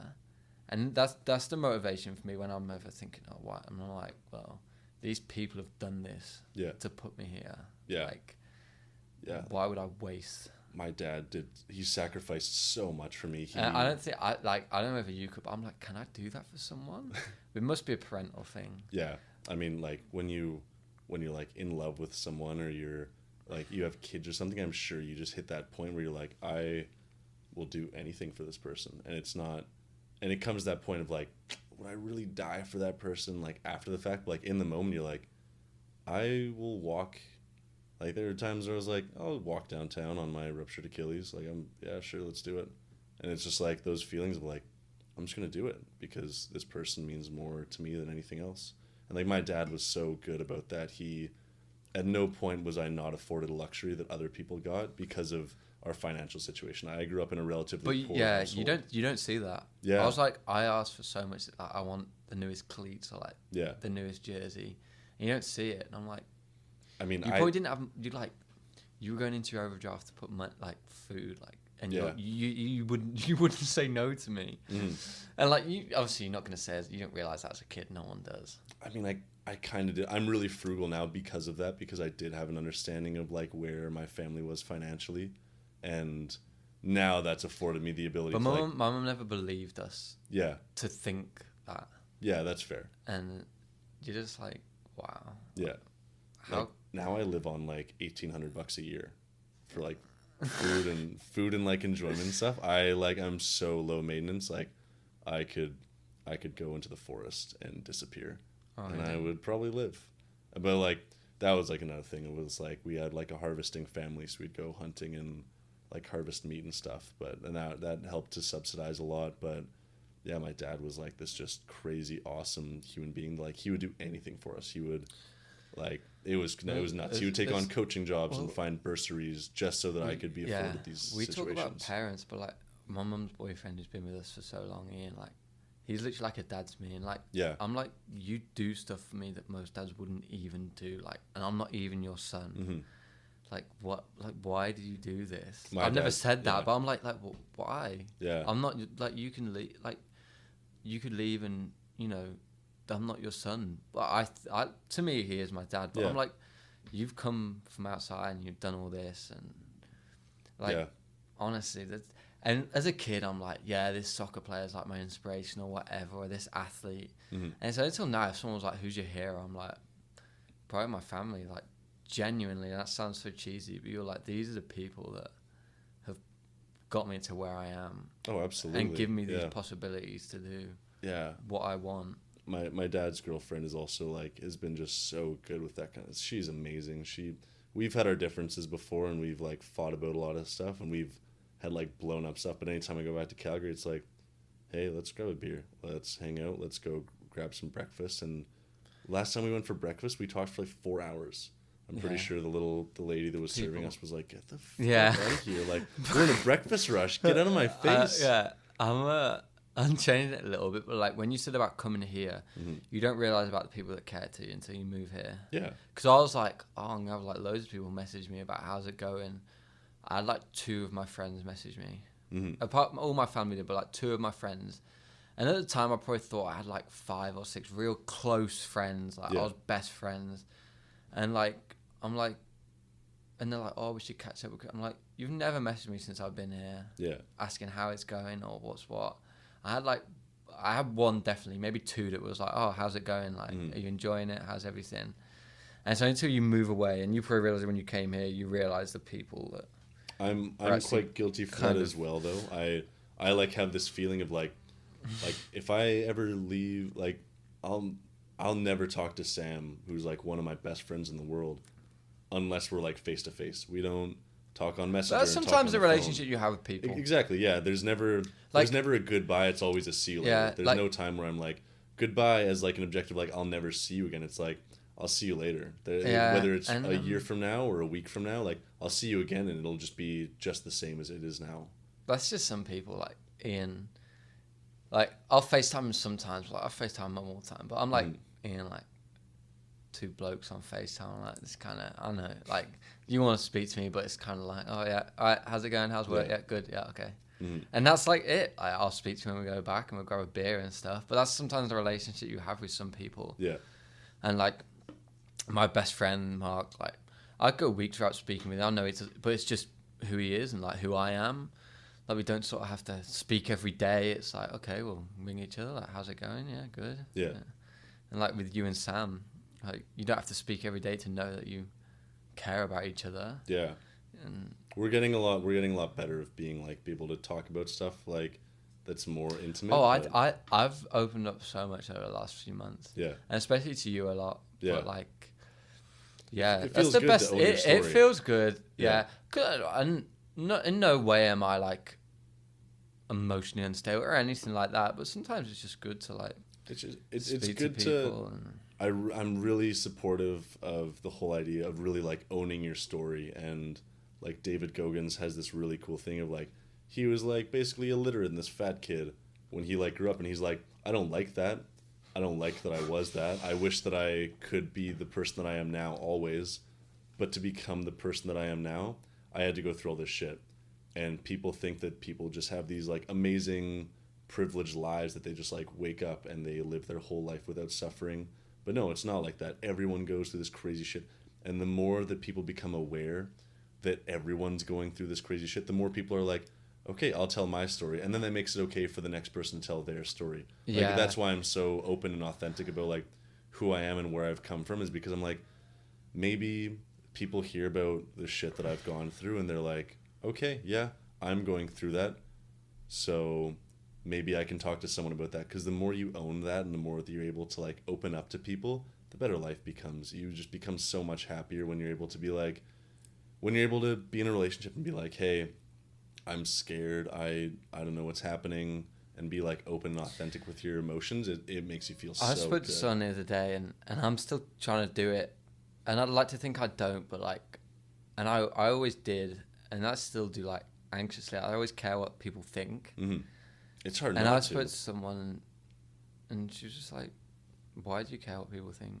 It doesn't their opinions are relevant?" And in I'm kinda reality, like, they're probably not thinking that stuff. But it is. Yeah, exactly. Like they're probably not even thinking about that. Or like if you wear something, you're like, "Oh, Yeah. I'm not sure about this," and like you go out and you're like, "Oh, are they like looking?" They're probably not even thinking about it, and you're like, And even if they are, they're not going to be thinking about it 5 minutes from now. They're not going to be like, oh, that, like, hey man, I saw this guy wearing, like for the last 2 years of high school, all I wore were these like UGG-like slippers, these wow. baggy sweatpants, and this huge double XL TRU bright orange sweater. I looked like a pumpkin. My ex-girlfriend always told me that I looked like a pumpkin. TRU one. Yeah, Wow. yeah, because I committed here, and I was like, I'm just gonna sport this shit. So I wore it every single day, and that's like all I wore. And I had a mullet, so like No, you didn't. I did. I even have I had it braided when I went to Cuba and stuff. Oh, Yeah, I'll show you some pictures. You had the ponytail as well, didn't you? No, I've never You been had into it. ponies. I've had a bun. Oh, you had a. I've never been into ponies though. I can't do the pony. Oh, you had a bun. Yeah, It was the Flow Bros, wasn't it? yeah. Who was it? You, Sam, and Jake Hamilton. oh. But yeah, no, and that. So like that was like a big thing for me, and now I'm like, now I wear stuff, and like I'll have friends that are like, man, like are you really wearing that out? I'm like, yeah, because it makes me feel good. I feel good in it. I don't really give a fuck what you think. Like in reality, as long as I feel good and I kind of enjoy what I'm wearing, and I can I put wear my own sweats style. every day, It feels good. and like These are I'm like, jeggings. why would are they? Yeah, no, they're you feel them. Give them a little. Oh wow. Yeah. I haven't worn jeans in years. I only Like- have jeggings. Like I need to get. And a these- pair. this is I the need only to time get a I've- pair of them, man. This is the only time I've worn these in like 3 years, because I told Garrett I would wear them, and I've been putting it off for 3 months. Yeah, I wear sweats. Deal with it. Yeah. Oh yeah. Why am I gonna dress up for school? Like I'm comfortable. I want to sit in class and be comfortable. That's like comfort is key, man. The more comfortable you are, the better you're gonna be at everything. To go back to the whole thing of like people that have, I think like the latter half of my development has really been my coach Pat. Yeah. We'll just be like mid practice and he'll give this crazy huge speech about like just life. And by the end of it, you don't know whether to clap or whether to just like walk away and be like have an existential crisis, because he's talked a lot about like in life you're gonna get these shitballs, and you can They relate it to the sport. yeah, and some of them he doesn't even. He relates a lot back to family and relationships and back to volleyball, and it's all like it's this huge cyclical thing of like it's all around. Like volleyball can relate to your life and your life can relate to school, and it all comes full circle. Everything can be applicable to one another. And he talks a lot about these shitballs that you have to eat. And he's like, there's just like a hunk of shit that you just have to eat. And like life is going to give you these shitballs. Life is going to give you, like, I had this shitball of a summer. And you have to eat them. It's not like life is like, hey, like, here's this shitball you might have to eat. It's like, hey, fucker, like, put this shitball down your throat. And Hold the nose. yeah, like you're gonna have to eat this. I'm gonna watch you eat this. You just have to. And the more you can just be like, okay, here we go, and just like eat it, the easier it's gonna be, the better it's gonna be. But if you sit there and you're like, no, I don't want this, like this sucks, then it's gonna be an awful experience. But he's like, just eat the shitball, like, and that's not one of his like most influential like talks. But he's a huge person that's like, yeah, we should put that. You have to eat this shitball. Put that in our team room, just like eat the shitball.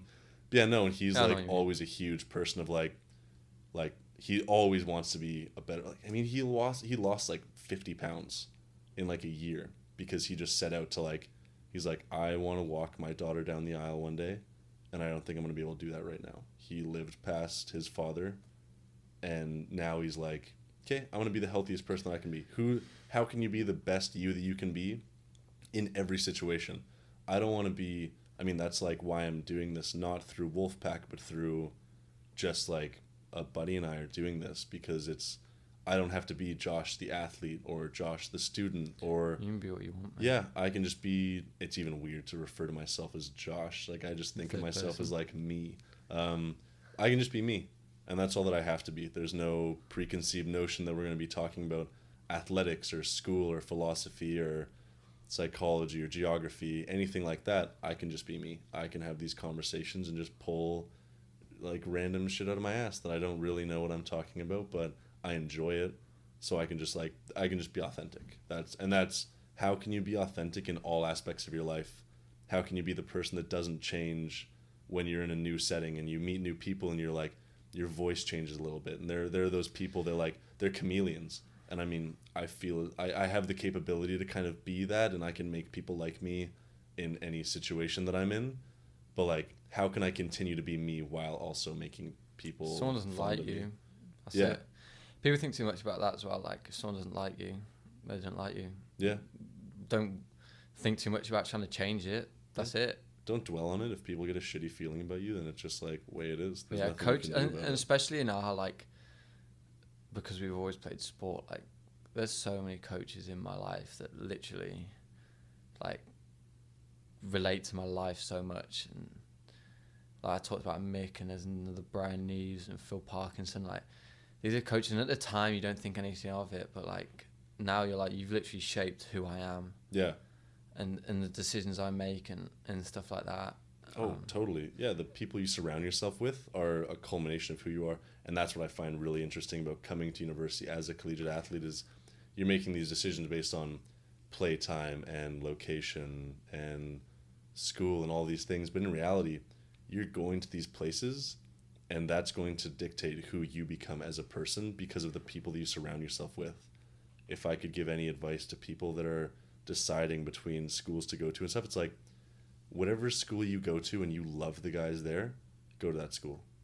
Go to a school where if you said to me, and it's relating back to what Ryan said, like, if you could have 5 years and you win a national championship, but it's with guys you don't care about, or a coach you don't like playing for, you just like, I won and that's it.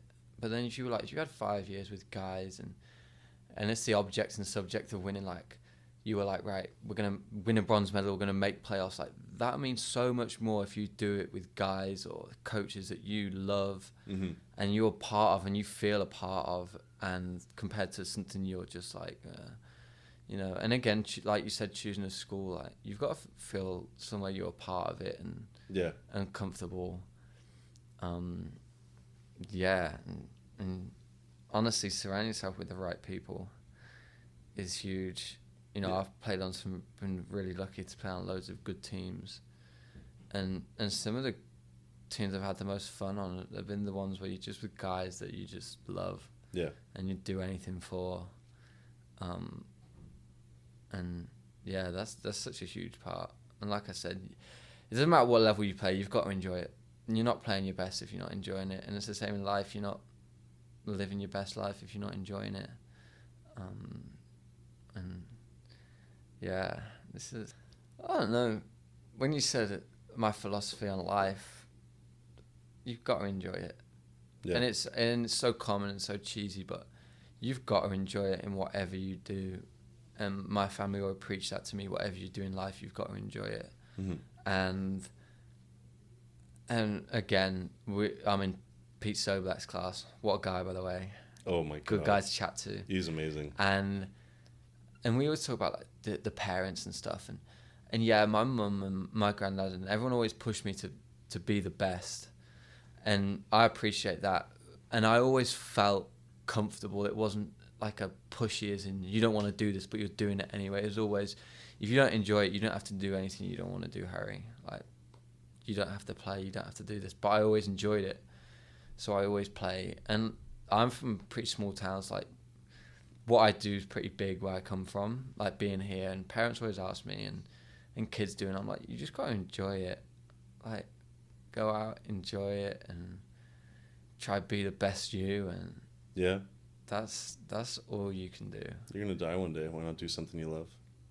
Oh yeah, 100%. Like, I look at my granddad. He's 86 now, and he literally looks like and he just lives his best life every day. He just, and it's just because he has no stress and he just enjoys life. You know, people. I overthink everything, and people overthink every situation. Like you said, failing a midterm, like, oh, it's the end of the world. Okay, let's put it in perspective. It's not. You're not going to fail a class. You've still got more. Like, learn from that. Okay, I didn't prepare right, or I didn't do this right. You've got to learn from it, and but that's. Yeah, no, I love that. Yeah, no, that's my outlook on everything. Yeah, just enjoy it. Try to be the best you. Learn from everything. Harry, you're a philosopher in your own right. Yeah. Yeah, no, this is a perfect time to end. That was amazing. Oh, that was beautiful. You. No, thank you so much for being the first and popping my cherry. Oh. We're gonna like just touch hands. Oh, yeah. A little bit weird. Yeah, no, this is good. Oh, this is yeah. No, yeah, no. Thanks, thank Carlo. you very much. Yeah, thanks, Carlo.